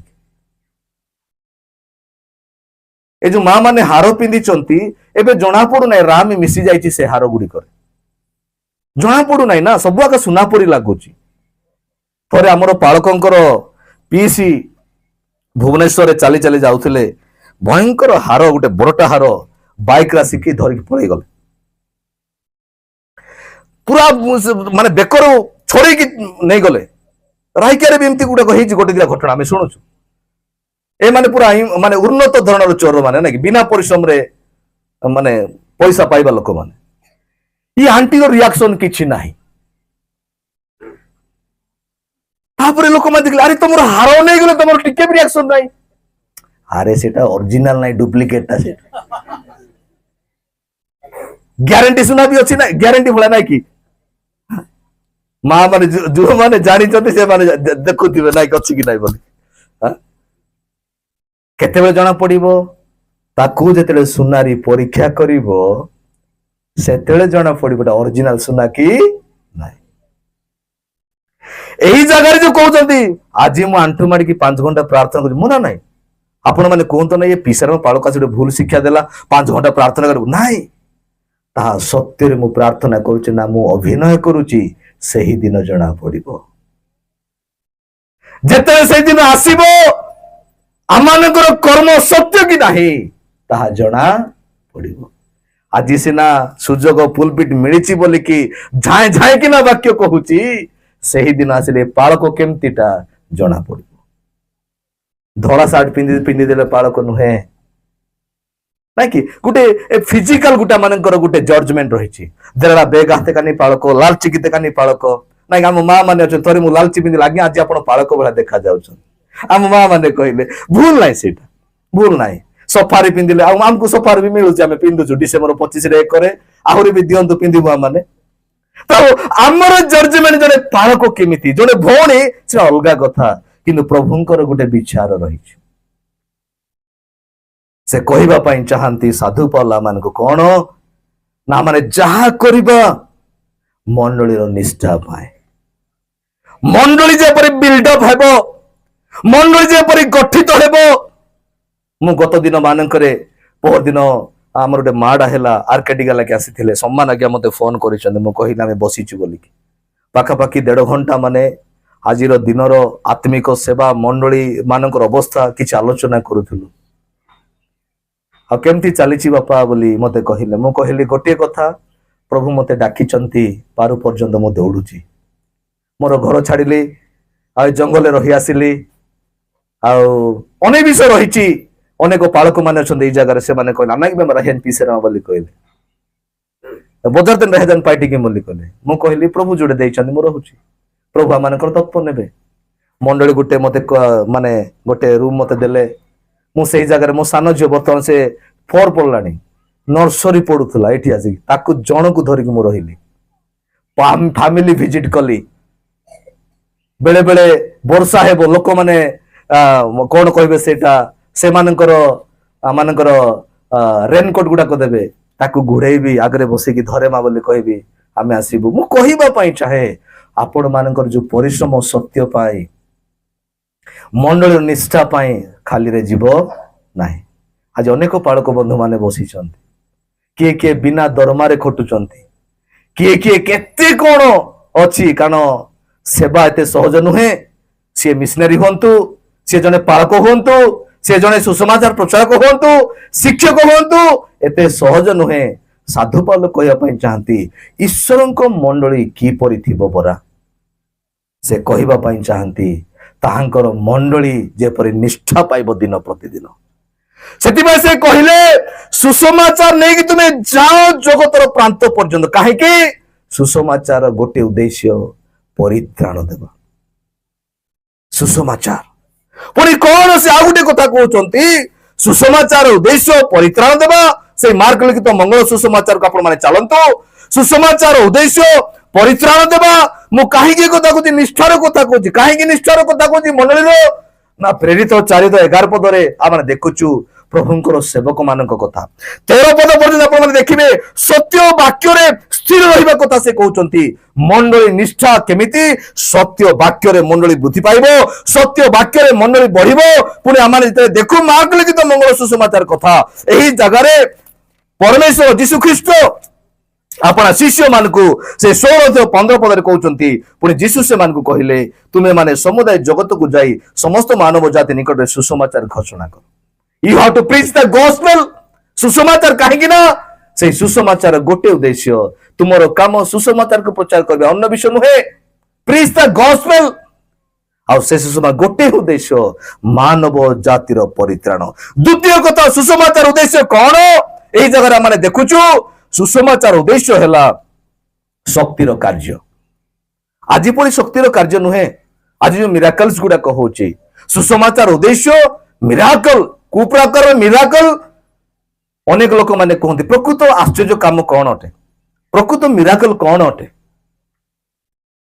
प्रकृत मिराकल कौन अटे अनेक लोक माने अनेक कथा कहते किए किए तो जने मृत जीवित होगा गोटे बहुत बड़ मिराकल अटे पढ़िया सेटा भी गोटे मिराकल अटे किंतु केते लोक माने कहते प्रकृत आश्चर्य कार्य जने पापी परित्राण पाइबा जने पापी मन फेरेकी जीशु निकट को आसवा जने मदुआ छाड़ी जीशुंकर शरण नेबा ताठू बड़ मिराकल कौन अच्छे आज्ञा सारा जीवन से मद पी पी बुलुची सुसमाचार शुणिला परे सबू छाड़ी जीशु पछरे दौड़ुची सारा जीवन जगतर विभिन्न प्रकार कार्य करुची एही वाक्य तार हृदय जेते पड़ीगला ता कान जेते पड़ीगला सबू छाड़ी जीशु निकट को फेरिला ताठू बड़ आश्चर्य कार्य कौन अटे कौन अटे कहा जाए सुसमाचार उद्देश्य गोटे मिराकल जानिचंती 53 अध्याय रे यीशु ख्रीष्ट जगत को आसीबार 700 रु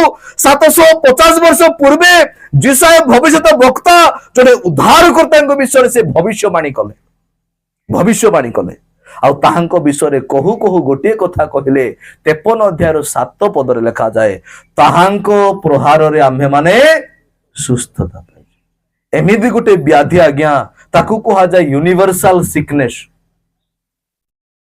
ଆମେ ସୁସ୍ଥ ଅଛୁ, ଷ୍ଟିଲ୍ वी आर सिक। ସେଟା ଗୋଟେ ବିଶ୍ୱସ୍ତରୀୟ ଅସୁସ୍ଥତା। କଣ ସେଇଟା? ଏଇ ଶରୀର ସୁସ୍ଥ ଥିବ କିନ୍ତୁ ମାନେ ପାପରେ ପୀଡ଼ିତ। ସମଗ୍ର ଜଗତ ଆଜି ପାପରେ ପୀଡ଼ିତ।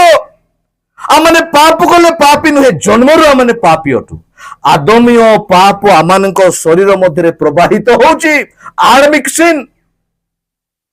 ଆଦମୀୟ ପାପ ଆଜି ସାରା ମାନବ ଜାତିରେ ପ୍ରବାହିତ ହଉଛି। ଜଣେ ବ୍ୟକ୍ତି ଆଜି ବି ଯେତେବେଳେ ଜନ୍ମ ହଉଛି ତା ଶରୀର ମଧ୍ୟରେ ସେହି ପାପର ପୀଡ଼ାରେ ସେ ପୀଡ଼ିତ ଅଟନ୍ତି, ପାପର ପୀଡ଼ାରେ ପୀଡ଼ିତ। ଆଉ ସେହି ପୀଡ଼ାରେ ଯୋଉ ବ୍ୟକ୍ତି ସୁସମାଚାର ସୁସ୍ଥତା ପାଇବ, that is a real miracle. ତାହା ପ୍ରକୃତ ସୁସ୍ଥତା ଅଟେ। ସେହିଦିନ ଲାଜାର ଉଠିଲେ, ନାଇଁ କି? ଲାଜାର ଉଠି ଆସ, ସେ ବାହାରି ପଡ। ମଲେ କି ନାଇଁ? ଆହୁରି ବି ସମୟ ଆସିଲା ମରିଗଲେ। ଦେଖିବି ଗୋଟେ ଏଭ୍ରି ପୁସ୍ତକ ଭୟଙ୍କର ବିଷୟ ଲେଖାଯାଉଛି। ଏଭ୍ରି ପୁସ୍ତକ ଗୋଟେ ଭୟଙ୍କର ବିଷୟ ଲେଖାଯାଉଛି। ଏଭ୍ରି ପୁସ୍ତକ 11 ଅଧ୍ୟାୟ ମୁଁ 35 ପଦ ମୁଁ ପଢୁଛି, ଆପଣ ମାନେ ଧ୍ୟାନ ଦେବେ। ସ୍ତ୍ରୀ ଲୋକମାନେ ଆପଣା ଆପଣା ମୃତ ମାନଙ୍କୁ ପୁନରୁତ୍ଥାନ ଦ୍ୱାରା ପ୍ରାପ୍ତ ହେଲେ, ଅନ୍ୟମାନେ ଉତ୍କୃଷ୍ଟତର ପୁନରୁତ୍ଥାନ ପ୍ରାପ୍ତ ହେବା ନିମନ୍ତେ ଉଦ୍ଧାର ପାଇବାକୁ ଇଚ୍ଛା ନ କରି ମହା ଯନ୍ତ୍ରଣା ଭୋଗ କଲେ। ଏହି ବାକ୍ୟରେ ଆମମାନେ ଯେତେବେଳେ ଦେଖିବା, ଅନେକ ପରିବାର ଲୋକମାନେ ପୀଡ଼ିତ ଅବସ୍ଥାରେ ଥିଲେ, କେଉଁମାନେ ମୃତ ପ୍ରାୟ ବିମାରରେ ଥିଲେ। ଆଉ ସେମାନେ ପ୍ରାର୍ଥନା କଲେ, ବାପା ଏମାନଙ୍କୁ ତୁମେ ସୁସ୍ଥ କର। ପ୍ରଭୁ କହିଲେ ସୁସ୍ଥ ହେଇ। ଅନେକ ଲୋକମାନେ ବିଭିନ୍ନ ପ୍ରକାର ରୋଗ ବ୍ୟାଧିରେ ଥିଲେ, ମା ମାନେ କାନ୍ଦି ପକେଇଲେ। ପ୍ରଭୁ ସେମାନଙ୍କର କ୍ରନ୍ଦନ ଶୁଣିଲେ, କାରଣ ଏମାନଙ୍କର ପ୍ରଭୁ ପ୍ରାର୍ଥନା ଶ୍ରବଣକାରୀ ପ୍ରଭୁ ଅଟନ୍ତି, ଉତ୍ତର ଦେବାର ପରମେଶ୍ୱର ଅଟନ୍ତି। କିନ୍ତୁ ସବୁ ମା ମାନେ ନୁହନ୍ତି, ଆଉ କିଛି ମା ମାନେ ତଳକୁ ଲେଖାଯାଏ ଅନ୍ୟମାନେ। ତାର ଅର୍ଥ ଆଉ ମଧ୍ୟ କିଛି ମା ମାନେ ଅଛନ୍ତି। ସେମାନେ କଣ କଲେ? ଉତ୍କୃଷ୍ଟତର ପୁନରୁତ୍ଥାନ ପ୍ରାପ୍ତ ହେବା ନିମନ୍ତେ ଉଦ୍ଧାର ପାଇବାକୁ ଇଚ୍ଛା ନ କରି ମହା ଯନ୍ତ୍ରଣା ଭୋଗ କଲେ। ଆଉ କିଛି ମା ମାନେ, ସେମାନେ ବାକ୍ୟରେ ପରିପକ୍କ, ଆତ୍ମାରେ ପରିପକ୍କ। ପ୍ରଭୁ ସେମାନଙ୍କୁ ଏମିତି ଗୋଟେ ରେଭେଲେସନ ଦେଲେ, ଏମାନେ ବି ଭୁଲ ନୁହନ୍ତି।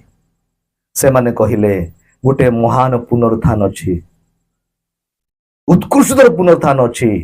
ଏବେ ସୁସ୍ଥ ହେଲେ ବି ଗୋଟେ ଦିନ ମାନେ ମରି ଯିବା, କିନ୍ତୁ ସୁସ୍ଥ ଦରକାର।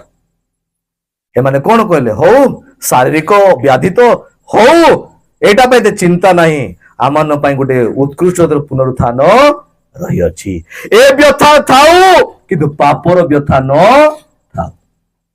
এই সমস্যা, এই ব্যাধি থাও, পাপজনক ব্যাধি নথাও। সেটা যিশয় ভবিষ্যৎ বক্তা কହୁଛନ୍ତି, ତାହାଙ୍କ ପ୍ରହାରରେ ତୁମମାନେ ସୁସ୍ଥତା ପାଇଅଛ। ସେଇ ଅସୁସ୍ଥତା କଣ ଆଜ୍ଞା? ପାପର ପୀଡ଼ାର ଅସୁସ୍ଥତା। ଆଉ ସେହି ପୀଡ଼ାରୁ ସୁସ୍ଥତା ଯୀଶୁଙ୍କ ପ୍ରହାରର ଶକ୍ତିରେ ହିଁ, ସେଇ ସୁସମାଚାରର ଶକ୍ତିରେ ହିଁ, ସେଇ ସତ୍ୟ ବାକ୍ୟର ଶକ୍ତିରେ ହିଁ ଆମ୍ଭେମାନେ ସୁସ୍ଥତା ପାଇବା, ସୁସ୍ଥତା ପାଇବା। ଆଜି ପ୍ରଭୁ ଆମମାନଙ୍କୁ ଏକ ସ୍ୱତନ୍ତ୍ର ଦିନ ଦେଇଛନ୍ତି ବାକ୍ୟର ସେବା କରିବା ପାଇଁ। ଏହି ମଣ୍ଡଳୀ ପ୍ରତି ପ୍ରଭୁଙ୍କର ଅନୁଗ୍ରହ ଦୟା କରିବାକୁ ସ୍ମରଣ କରି ପ୍ରଭୁଙ୍କୁ ଧନ୍ୟବାଦ ଦେବା ପାଇଁ। କଣ? ସୁସମାଚାର, ସତ୍ୟ ବାକ୍ୟ, ପ୍ରେରିତ ମାନଙ୍କୁ, ପ୍ରଭୁଙ୍କର ସେବକ ମାନଙ୍କୁ ଶିକ୍ଷା। এই বিষয় କଣ କରିବ?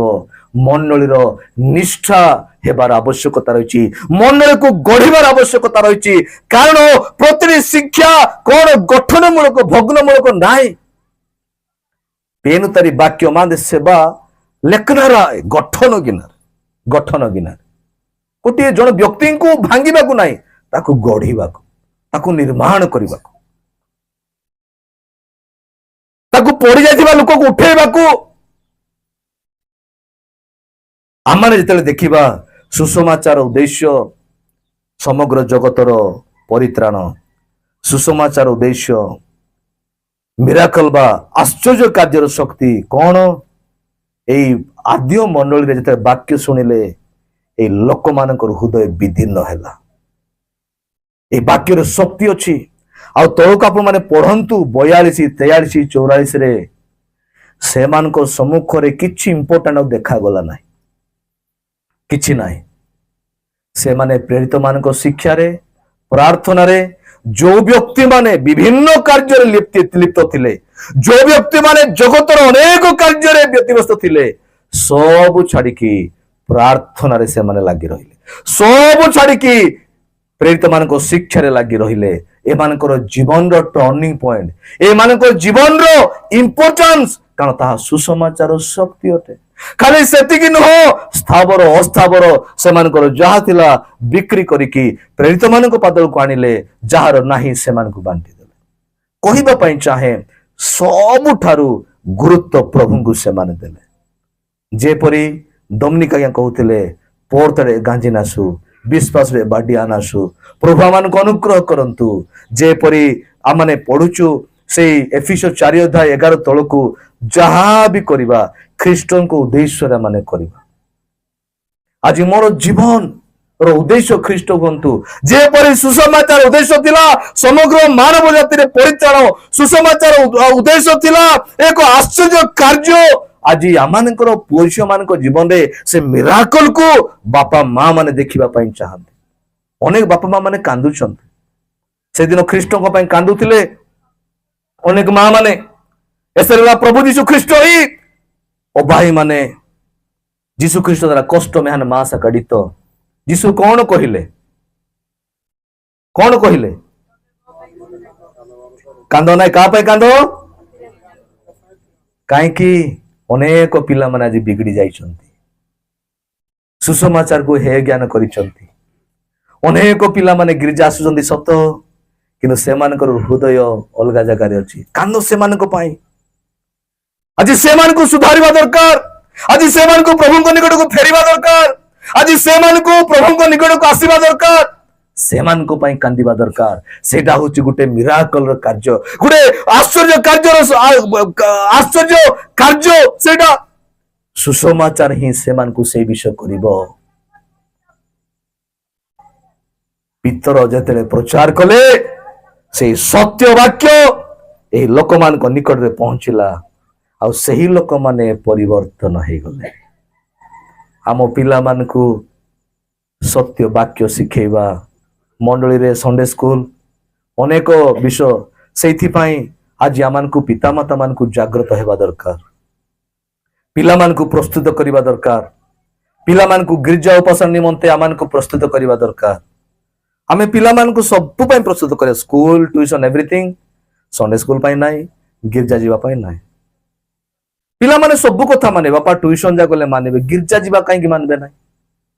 ବେଳେବେଳେ ବାପା ମାଠୁ ଆମେ ଶୁଣୁ, ଆନା ଆଜ୍ଞା ବେଞ୍ଜି ସିଧାରେ ମିଟାங்க, ଟ୍ୟୁସନ ସାଲ ମିଶାଇ ବେଞ୍ଜି ନେରୁ, କଲେଜ ସାଲ ମିଶାଇ ବେଞ୍ଜି ନେରୁ, ଗିର୍ଜାକୁ ଯାଅ ବୋଲେ କାହିଁ ଶୁଣୁନାହାନ୍ତି?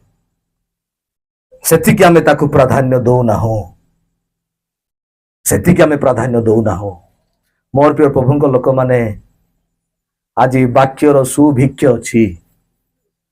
ୟୁଟ୍ୟୁବରେ, ଅନଲାଇନରେ ଆଜି ବଢିଆ ତରଣେ ସୁଯୋଗ ଅଛି। ଆଜ୍ଞା କହୁଥିଲା ମାନଙ୍କର ଖ୍ରୀଷ୍ଟିଆନ ଜନକଲ୍ୟାଣ ସମାଜର ପ୍ରେସିଡେଣ୍ଟ ଆଜ୍ଞା, ତାଙ୍କ ଗାଁରେ ନେଟୱାର୍କ ନାହିଁ। ପ୍ରଭୁ ଆପଣଙ୍କୁ ଆମମାନଙ୍କୁ ନେଟୱାର୍କ ଦେଇଛନ୍ତି। ବାକ୍ୟ ଗଦା ଗଦା, ସମୟ ଆସିବ ଆମେ ଜାଣିନୁ ବାକ୍ୟର ଦୁର୍ଭିକ୍ଷ କେବେ ପଡିବ, ଆମେ ଜାଣିନୁ। କିନ୍ତୁ ସତ୍ୟ ବାକ୍ୟ ଆଜି ପ୍ରଭୁ ଆମମାନଙ୍କୁ ଦେଇଛନ୍ତି ମଣ୍ଡଳୀକୁ, ଏଇଥିପାଇଁ ମଣ୍ଡଳୀ ଯେପରି ନିଷ୍ଠା ପାଇବ।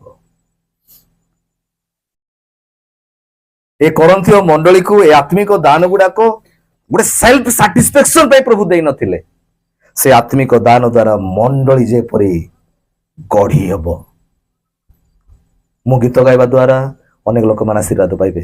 ମୁଁ ବାଜା ମାରିବା ଦ୍ୱାରା ଅନେକ ଲୋକମାନେ ଆଶୀର୍ବାଦ ପାଇପାରିବେ।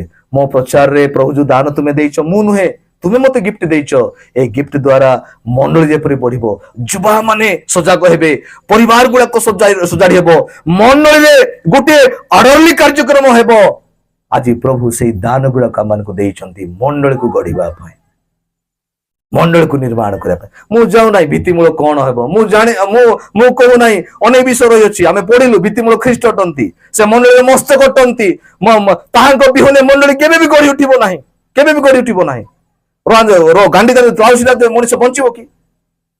ମୁଁ ଜାଣିନି ଆଜି ପର୍ଯ୍ୟନ୍ତ ମୁଣ୍ଡ ବିହନେ ବ୍ୟକ୍ତିଙ୍କୁ ମୁଁ ଦେଖି ନାହିଁ। ଆପଣ ମାନେ ଯଦି ଦେଖିଛନ୍ତି ବୋଲେ ଦେଖିଥିବେ, ମୁଁ ଜାଣି ନାହିଁ।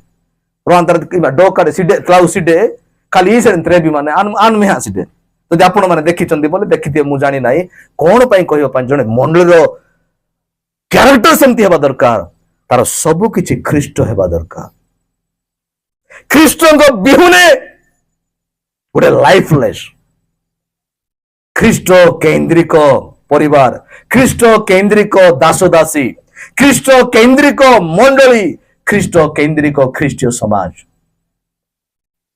ସୁସମାଚାର ଉଦ୍ଦେଶ୍ୟ ସମଗ୍ର ଜଗତର ପରିତ୍ରାଣ ସୁସମାଚାର ଉଦ୍ଦେଶ୍ୟ ଶକ୍ତିର କାର୍ଯ୍ୟ ସୁସମାଚାର ଉଦ୍ଦେଶ୍ୟ ଜରୁରୀ ସମ୍ବାଦ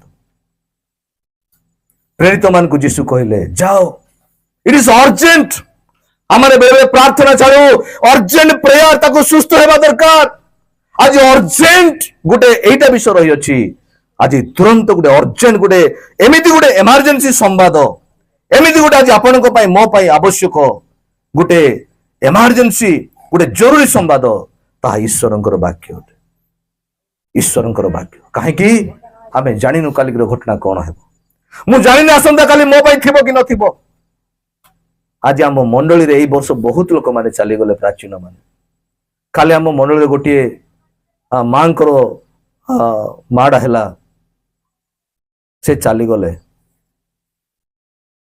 ମୁଁ ଜାଣିନି ଆଜି ମୋର ବଡ ଭଉଣୀ ବି ଆସିପାରିଥାନ୍ତେ ଏଠିକି ମୁଁ ସୁଇସାଇଡ ହେଇଛି ଥାନାରେ ତାଙ୍କର ଡ୍ୟୁଟି ପଡିଲା ଦିନ ପ୍ରତିଦିନ ଲୋକମାନେ କିଏ ତ ସୁଇସାଇଡ କିଏ ତ ଆକ୍ସିଡେଣ୍ଟ କିଏ ତ ବିଭିନ୍ନ ମୃତ୍ୟୁ ସଂଖ୍ୟା ଦିନକୁ ଦିନ ବୃଦ୍ଧି ପାଇବାକୁ ଲାଗୁଛି ମୁଁ ଶୁଣିବାକୁ ପାଉଥିଲି କାଲି 4-5ଟା ରାଇକାଞ୍ଚଳରେ ମାଡା କାହିଁକି ଜରୁରୀ ସମ୍ବାଦ ଏଥିପାଇଁ କି ଆମେ ଜାଣିନୁ ଆମମାନଙ୍କର ଜୀବନର ପରିମାଣ ମାନେ ଜାଣିନୁ ଆମେ ଡ୍ୟୁରେସନ ଜାଣିନୁ ହୁଏତ ଦେଖାଯାଉଛୁ ହେଲ୍ଦି ବସୁ ବସୁ ଆମମାନଙ୍କର କଣ ହେବା ମାନେ ଜାଣିନାହୁଁ ସୋସିଆଲ ମିଡିଆରେ ଆପଣ ମାନେ ଦେଖିପାରୁଥିବେ ସମ୍ବାଦ ନ୍ୟୁଜ କହୁ କହୁ ଲୋକମାନେ ଟଳି ପଡୁଛନ୍ତି ଖୁସି ଖବର ଶୁଣୁ ଶୁଣୁ ଆନନ୍ଦରେ ଡେଉଁ ଲୋକମାନେ ହାରି ପଡୁଛନ୍ତି ଲୋକମାନେ କଥା ହଉ ହଉ ଚାଲି ଯାଉଛନ୍ତି ମୋର ମାମୁ ଜଣେ ବ୍ୟାଙ୍କ ମ୍ୟାନେଜର ଥିଲେ ଆସିଲେ ଘରକୁ ପନିପରିବା କାର ଆଣିଗଲେ କାର ଘରକୁ ପହଞ୍ଚନ୍ତି ହାର୍ଟ ଆଟାକ କି ମରିଗଲେ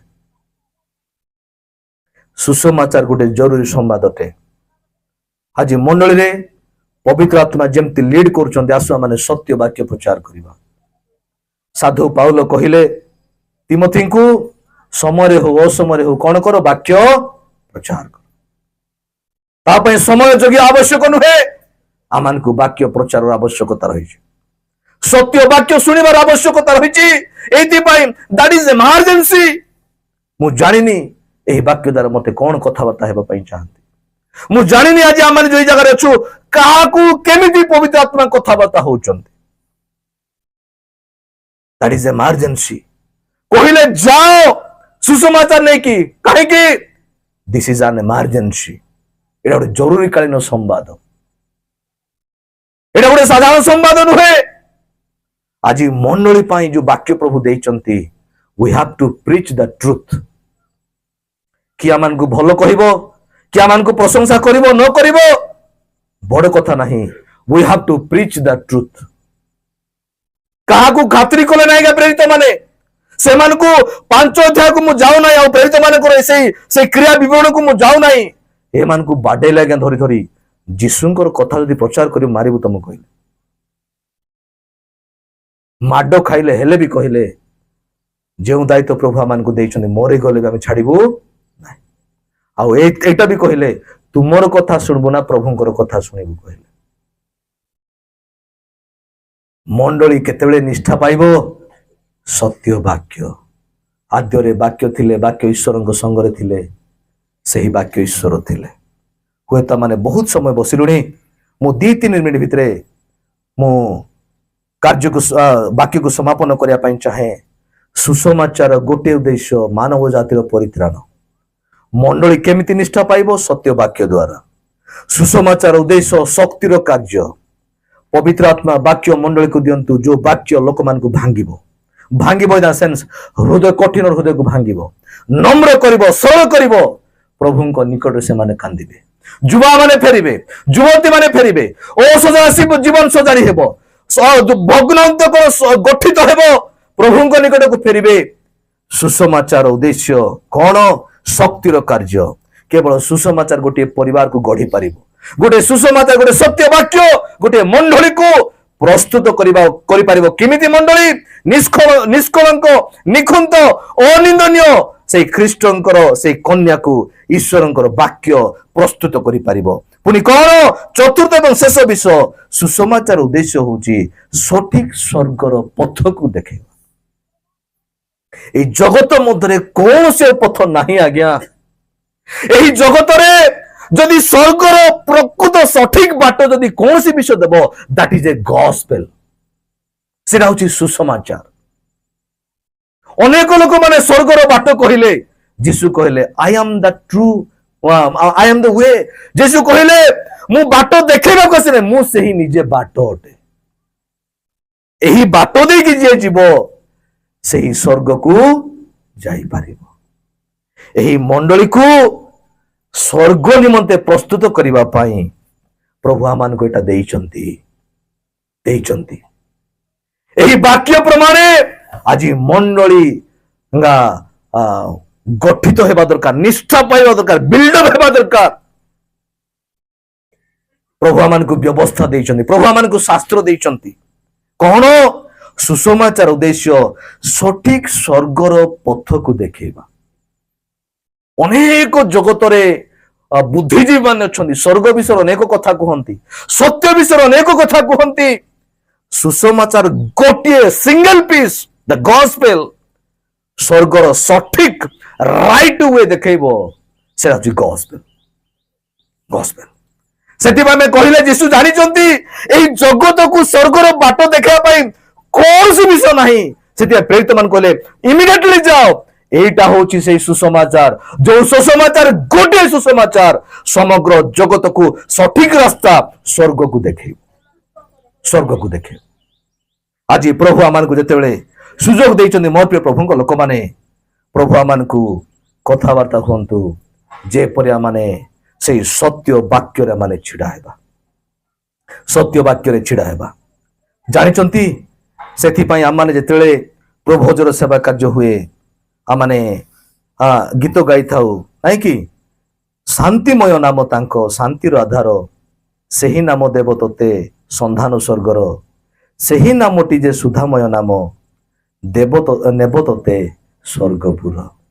ଗୋଟିଏ ନାମ, ଗୋଟିଏ ସୁସମାଚାର, ଯୀଶୁ ନାମ ଖ୍ରୀଷ୍ଟ, ସେ ସ୍ୱର୍ଗର ଆମମାନଙ୍କୁ ସନ୍ଧାନ ଦେବେ।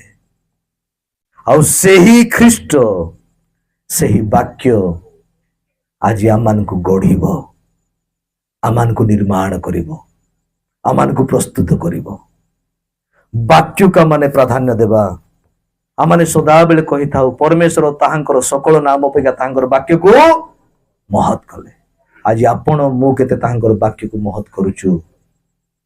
ସେହିଦିନ କରନ୍ଥୀୟ ମଣ୍ଡଳୀ, ସେହିଦିନ ଏଫେସୀୟ ମଣ୍ଡଳୀର ଅବସ୍ଥା ଗୋଟିଏ ଅଲଗା ପ୍ରକାର ଥିଲା। ପ୍ରଭୁ ତାଙ୍କରି ଦାସ ତାଙ୍କ ନାମ ସକାଶୁ କାରାଗାରରେ ବନ୍ଦୀ ଅବସ୍ଥାରେ ଅଛନ୍ତି। କହିଲେ ମୋର ପ୍ରିୟ ଦାସ ସାଧୁ ପାଉଲ, ଇମିଡିଏଟଲି ତୁମେ କୁହ ଏଫେସୀୟକୁ ଈଶ୍ୱରଙ୍କର ମଣ୍ଡଳୀ କେମିତି ହେବ, ଈଶ୍ୱରଙ୍କର ମଣ୍ଡଳୀ କିପରି ହେବା ଦରକାର। ଏହି ଜଗତରେ ଅନେକ ଲୋକମାନେ ଅନେକ ପ୍ରକାର ତରିକାରେ ସେମାନେ ମଣ୍ଡଳୀକୁ ଗଠନ କରନ୍ତି, କିନ୍ତୁ ପ୍ରଭୁ ଆମମାନଙ୍କୁ ଏହି ବାକ୍ୟ ଦେଇଛନ୍ତି। ମୋର ସରିବ 2 ମିନିଟ, ତାପରେ ଚେଞ୍ଜ କରିବି। ଏହି ବାକ୍ୟ ପ୍ରଭୁ ଆମମାନଙ୍କୁ ଦେଇଛନ୍ତି। Let us study the word, teaching the truth। ସତ୍ୟ ବାକ୍ୟ ପ୍ରଚାର କରିବା। ସତ୍ୟ ବାକ୍ୟ କେବଳ ପ୍ରଚାର କରିବା ନାହିଁ, ଶୁଣିବା। ଦେଗାଟ ଏମଙ୍ଗ ମିଟିଂ ଆଇନି ଶିଖାନି। ଆଜିକାଲି ସବୁ ମିଟିଂ ରେ ଖାଇବା ଫ୍ରି ଆକା। ମିଟିଂ ଯିବା ପୂର୍ବରୁ ପ୍ରଚାରକ କିଏ, କେମିତି କଣ, ଯଦି ଜାଣୁନାହାନ୍ତି ଆପଣଙ୍କର ପାଳକକୁ ପରାମର୍ଶ କରନ୍ତୁ। ଦୌଡ଼ନ୍ତୁ ନାହିଁ କୋଉଠି ବି। ମୁଁ ଆଜି ନିରୁତ୍ସାହିତ କରିବା ପାଇଁ ଆସି ନାହିଁ, ସତ୍ୟ ବାକ୍ୟ ଶୁଣନ୍ତୁ, ତାହା ଉତ୍ସାହିତ କରିବା ପାଇଁ ଆସିଛି। କାରଣ ଆତ୍ମାଙ୍କର ଗୋଟେ ଦାନ ଥିଲା, ଆତ୍ମା ମାନଙ୍କୁ ପରୀକ୍ଷା କରିବା। କୋଉ ଆତ୍ମାରେ ଲୋକମାନେ ପ୍ରଚାର କରୁଛନ୍ତି, କୋଉ ବାକ୍ୟ ପ୍ରଚାର କରୁଛନ୍ତି, କୋଉ ଯୀଶୁଙ୍କୁ ପ୍ରଚାର କରୁଛନ୍ତି ଆମେ ଜାଣିନୁ। କାରଣ ସାଧୁ ପାଉଲ କହିଲେ, ମୁଁ ଯେଉଁ ଯୀଶୁଙ୍କୁ ତୁମକୁ ପ୍ରଚାର କରୁଛି ତଦ୍ ଭିନ୍ନ ଯଦି ଅନ୍ୟ ଯୀଶୁଙ୍କୁ ଯଦି କିଏ ତୁମକୁ ପ୍ରଚାର କରିବ, ମୁଁ ତ ସାଧାରଣ କଥା ଲୋକମାନେ ସ୍ୱର୍ଗର ଦୂତ ହେଲେ ବି ସିଏ କଣ ହଉ ଶାପଗ୍ରସ୍ତ। ଯେଉଁ ଯୀଶୁ ଆପଣଙ୍କ ପାଇଁ କାଲବରୀ କ୍ରୁଶରେ ଚଢା ଗଲେ ଏହି ମଣ୍ଡଳୀକୁ ନିର୍ମାଣ କରିବା ପାଇଁ, ମଣ୍ଡଳୀ ଇଟା କାନ୍ଥର ଏଇ ଘର ନୁହେଁ, ଆପଣ ମୁଁ ଖ୍ରୀଷ୍ଟଙ୍କ ମଣ୍ଡଳୀ ଅଟୁ। ଆମମାନଙ୍କର ସ୍ୱୟ ଈଶ୍ୱରଙ୍କର ମନ୍ଦିର। ଥରେ ସ୍ମରଣ କରନ୍ତୁ, ନିସେଲୁ ନାଇସେଲୁ ଯୁବା ମାନେ, ଯୁବତୀ ମାନେ, ମା ମାନେ, ବାପା ମାନେ, ଭାଇ ଭଉଣୀ ମାନେ ଆପଣଙ୍କୁ ଅନୁଗ୍ରହ କରିବା ପାଇଁ, ମତେ ପରିତ୍ରାଣ କରିବା ପାଇଁ, ଆମ୍ଭମାନଙ୍କୁ ଅନନ୍ତକାଳୀନ ବ୍ୟାଧିରୁ ସୁସ୍ଥ କରିବା ପାଇଁ ଯିଏ ପ୍ରହାରିତ ହେଲେ, ସେହି ଯୀଶୁଙ୍କ ଠାରେ ନିଜକୁ ସମର୍ପଣ କରିବା, କହିବା ବାପା ସବୁ ଅଥରିଟି ଯୋଉ ଜୀବନ୍ତ ବାକ୍ୟ, ସେହି ବାକ୍ୟ ପ୍ରମାଣେ ମତେ ତୁମେ ଗଢ, ମୋ ପରିବାରକୁ ଗଢ, ମୋ ମଣ୍ଡଳୀକୁ ଗଢ, ଯେପରି ଆମମାନେ କଣ ହେବା, ତୁମକୁ ସାକ୍ଷାତ କରିବା ପାଇଁ ପ୍ରସ୍ତୁତ ହେବା। କାହିଁକି ଜଗତରେ ଆମେ ଅଛୁ, ନିଶ୍ଚିତ ଭାବରେ ଭୁଲ ଭଟକା ରହିବ, କିନ୍ତୁ ସଂଶୋଧନ କିଏ କରିବ? ଏହି ବାକ୍ୟ ମାନଙ୍କୁ ସଂଶୋଧନ କରିବ। ପ୍ରଭୁ ଆମମାନଙ୍କୁ ଅନୁଗ୍ରହ କରନ୍ତୁ, ପ୍ରଭୁ ଆମମାନଙ୍କୁ ଆଶୀର୍ବାଦ କରନ୍ତୁ। ହୁଏତ ବହୁତ ଟାଇମ ମୁଁ ନେଇଗଲି, କ୍ଷମା ଚାହୁଁଛି, ସମୟ ବି ବେଶୀ ହେଇଯାଇଛି, ଆଉ 2:41 3ଟା ବି ହେଇଗଲାଣି। ପ୍ରଭୁଙ୍କ ଦାସ ଭାବରେ କ୍ଷମା ମାଗୁଛି ଆପଣ ମାନଙ୍କୁ। ଆଉ ଆପଣ ମାନେ ଧୈର୍ଯ୍ୟ ସହକାରେ ବସିଛନ୍ତି, ପ୍ରଭୁ ଆପଣ ମାନଙ୍କୁ ଆଶୀର୍ବାଦ କରନ୍ତୁ। ଏବଂ ଆମମାନେ ସମୟକୁ ଅପଚୟ କରିନାହୁଁ, ପ୍ରଭୁଙ୍କ ବାକ୍ୟ ଶିଖିବାରେ ଆମେ ସମୟକୁ ବ୍ୟବହାର କରିଛୁ। ଗୋଟିଏ ସମୟ ଆମେ ଗୋଟିଏ ମୁହୂର୍ତ୍ତ ଚକ୍ଷୁ ବନ୍ଦ କରିବା, ଗୋଟିଏ ମୁହୂର୍ତ୍ତ ଚକ୍ଷୁ ବନ୍ଦ କରିବା, କିଏ କୁଆଡେ ଦେଖିବା ନାହିଁ।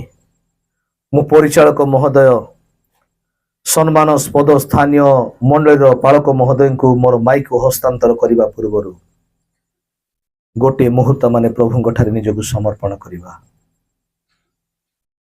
ପ୍ରଭୁ ଆଜି ଆପଣଙ୍କୁ ମତେ କଥାବାର୍ତ୍ତା ହେବା ପାଇଁ ଚାହାନ୍ତି, ଆଉ ସେ କହିବା ପାଇଁ ଚାହାନ୍ତି, ଯେଉଁ ଦାନ ବରଦାନ ପ୍ରଭୁ ମଣ୍ଡଳୀକୁ ଦେଇଛନ୍ତି, ଆପଣଙ୍କୁ ଦେଇଛନ୍ତି, ଆସୁ ମଣ୍ଡଳୀର ନିଷ୍ଠା ପାଇଁ, ମଣ୍ଡଳୀକୁ ଗଢିବା ପାଇଁ, ମଣ୍ଡଳୀକୁ ବୃଦ୍ଧି କରିବା ପାଇଁ, ପ୍ରସ୍ତୁତ କରିବା ପାଇଁ ଆମମାନେ ସେହି ଦାନ ବରଦାନକୁ ବ୍ୟବହାର କରୁ। ଆଉ ଆଜିର ଦିନରେ ଯଦି କୌଣସି ବିଷୟ ମଣ୍ଡଳୀକୁ ପ୍ରସ୍ତୁତ କରିବ, ଏଫେସୀୟ 4:11 କେତେ ସୁନ୍ଦର ଆମେ ଦେଖୁଥିଲୁ। ପ୍ରେରିତ ମାନେ, ଭାବବାଦୀ ମାନେ, ଶିକ୍ଷକ, ପାଳକ, ସୁସମାଚାର ପ୍ରଚାରକ, ଆଜି ପ୍ରଭୁ ଆମମାନଙ୍କୁ ଗହଣରେ ପ୍ରଭୁଙ୍କର ଦାସ ମାନଙ୍କୁ ରଖିଛନ୍ତି ସତ୍ୟ ବାକ୍ୟ ରଖିବା ପାଇଁ, ସତ୍ୟ ବାକ୍ୟ ଶୁଣିବା, ସତ୍ୟ ବାକ୍ୟରେ ସ୍ଥିର ହେବା, କହିବା ବାପା ଯଦି ମୋର ଜୀବନରେ, ଆତ୍ମିକ ଜୀବନରେ ଚାଲୁ ଚାଲୁ ଯଦି କିଛି ଅସଜଡ଼ା ବିଷୟ ରହିଅଛି, ତୁମରି ବାକ୍ୟ ଦେଇ ମତେ ତୁମେ ସଜାଡ଼। ଆମେ କେହି ବି ପରଫେକ୍ଟ ନାହୁଁ, এই ଜଗତର କୌଣସି ମଣ୍ଡଳୀ ପରଫେକ୍ଟ ନୁହେଁ, କୌଣସି ସେବକ ପରଫେକ୍ଟ ନୁହନ୍ତି, କୌଣସି ବ୍ୟକ୍ତି ପରଫେକ୍ଟ ନୁହନ୍ତି। ଈଶ୍ୱରଙ୍କର ବାକ୍ୟ ସିଦ୍ଧ ଏବଂ ପରଫେକ୍ଟ ଅଟେ। ପ୍ରଭୁ ସେହି ବାକ୍ୟ ବିନିମୟରେ, ସେହି ବାକ୍ୟ ଦ୍ୱାରା ଆପଣା ମଣ୍ଡଳୀକୁ ତୋଳନ୍ତୁ, ଆପଣା ମଣ୍ଡଳୀକୁ ଗଢନ୍ତୁ, ଆପଣା ମଣ୍ଡଳୀକୁ ନିର୍ମାଣ କରନ୍ତୁ। ସେହି ଦିନ ତାହାଙ୍କୁ ସାକ୍ଷାତ କରିବା ପାଇଁ ସେହି ମଣ୍ଡଳୀକୁ ପ୍ରସ୍ତୁତ କରନ୍ତୁ। ପ୍ରଭୁ ଆମେ ତୁମକୁ ଧନ୍ୟବାଦ ଦଉଛୁ ବାପା, ଆମେ ସ୍ୱୀକାର କରୁଛୁ ପ୍ରଭୁ, ତୁମେ ଆପଣାର ପ୍ରାଣ ଦେଇ ମଣ୍ଡଳୀକୁ ତୁମେ ଗଢିଛ। ଏହି ମଣ୍ଡଳୀ ତୁମରି ଅଟେ ବାପା, ଏହି ମଣ୍ଡଳୀ ତୁମ ଉପରେ ସ୍ଥାପିତ ହେଇଛି, ଏହି ମଣ୍ଡଳୀର ନିର୍ମାଣକାରୀ ତୁମେ ଅଟ। ଆଜି ଜଗତରେ ମଣ୍ଡଳୀକୁ ତୁମେ ରଖିଛ ବାପା, ଗୋଟେ ଦିନ ସମୟ ଆସିବ ଏହି ମଣ୍ଡଳୀକୁ ତୁମେ ନେଇକି ଯିବ, କାରଣ ଏହି ମଣ୍ଡଳୀ ଜଗତର ନୁହେଁ, ଏହି ମଣ୍ଡଳୀ ତୁମରି ଅଟେ। ଆଜି ବି ଅନେକ ଲୋକମାନେ ପ୍ରଭୁ ତୁମକୁ ଜାଣି ନାହାନ୍ତି, ଯେପରି ଏହି ଜାଗା ଗୋଟେ ଦିନ ପ୍ରଭୁ ମଣ୍ଡଳୀ ଶୂନ୍ୟ ହେଇକି ଥିଲା, ଏହି ଜାଗାରେ ସୁସମାଚାର ବୀଜ ବୁଣିଲ ତୁମେ। ଆଜିକୁ ଦୀର୍ଘ 13 ବର୍ଷ ହେଲା ବାପା, ମଣ୍ଡଳୀକୁ ତୁମେ ଗଠନ କରି ଏହି ଜାଗାରେ ପରିଚାଳନା କରୁଛ। ଆମେ ତୁମକୁ ଧନ୍ୟବାଦ ଦଉଛୁ। ଆଜି ଏହି ମଣ୍ଡଳୀ ସେହି ସତ୍ୟ ବାକ୍ୟ ନେଇ, ଏହି ମଣ୍ଡଳୀ ସମ୍ମୁଖରେ, ପଛରେ, ବାମରେ, ଦକ୍ଷିଣରେ ଯେତେ ଲୋକମାନେ ଆଜି ପ୍ରଭୁଙ୍କୁ ଜାଣି ନାହାନ୍ତି, ସେମାନଙ୍କ ନିକଟକୁ ସେହି ସତ୍ୟ ବାକ୍ୟ ନେଇ ଯିବ ପ୍ରଭୁ।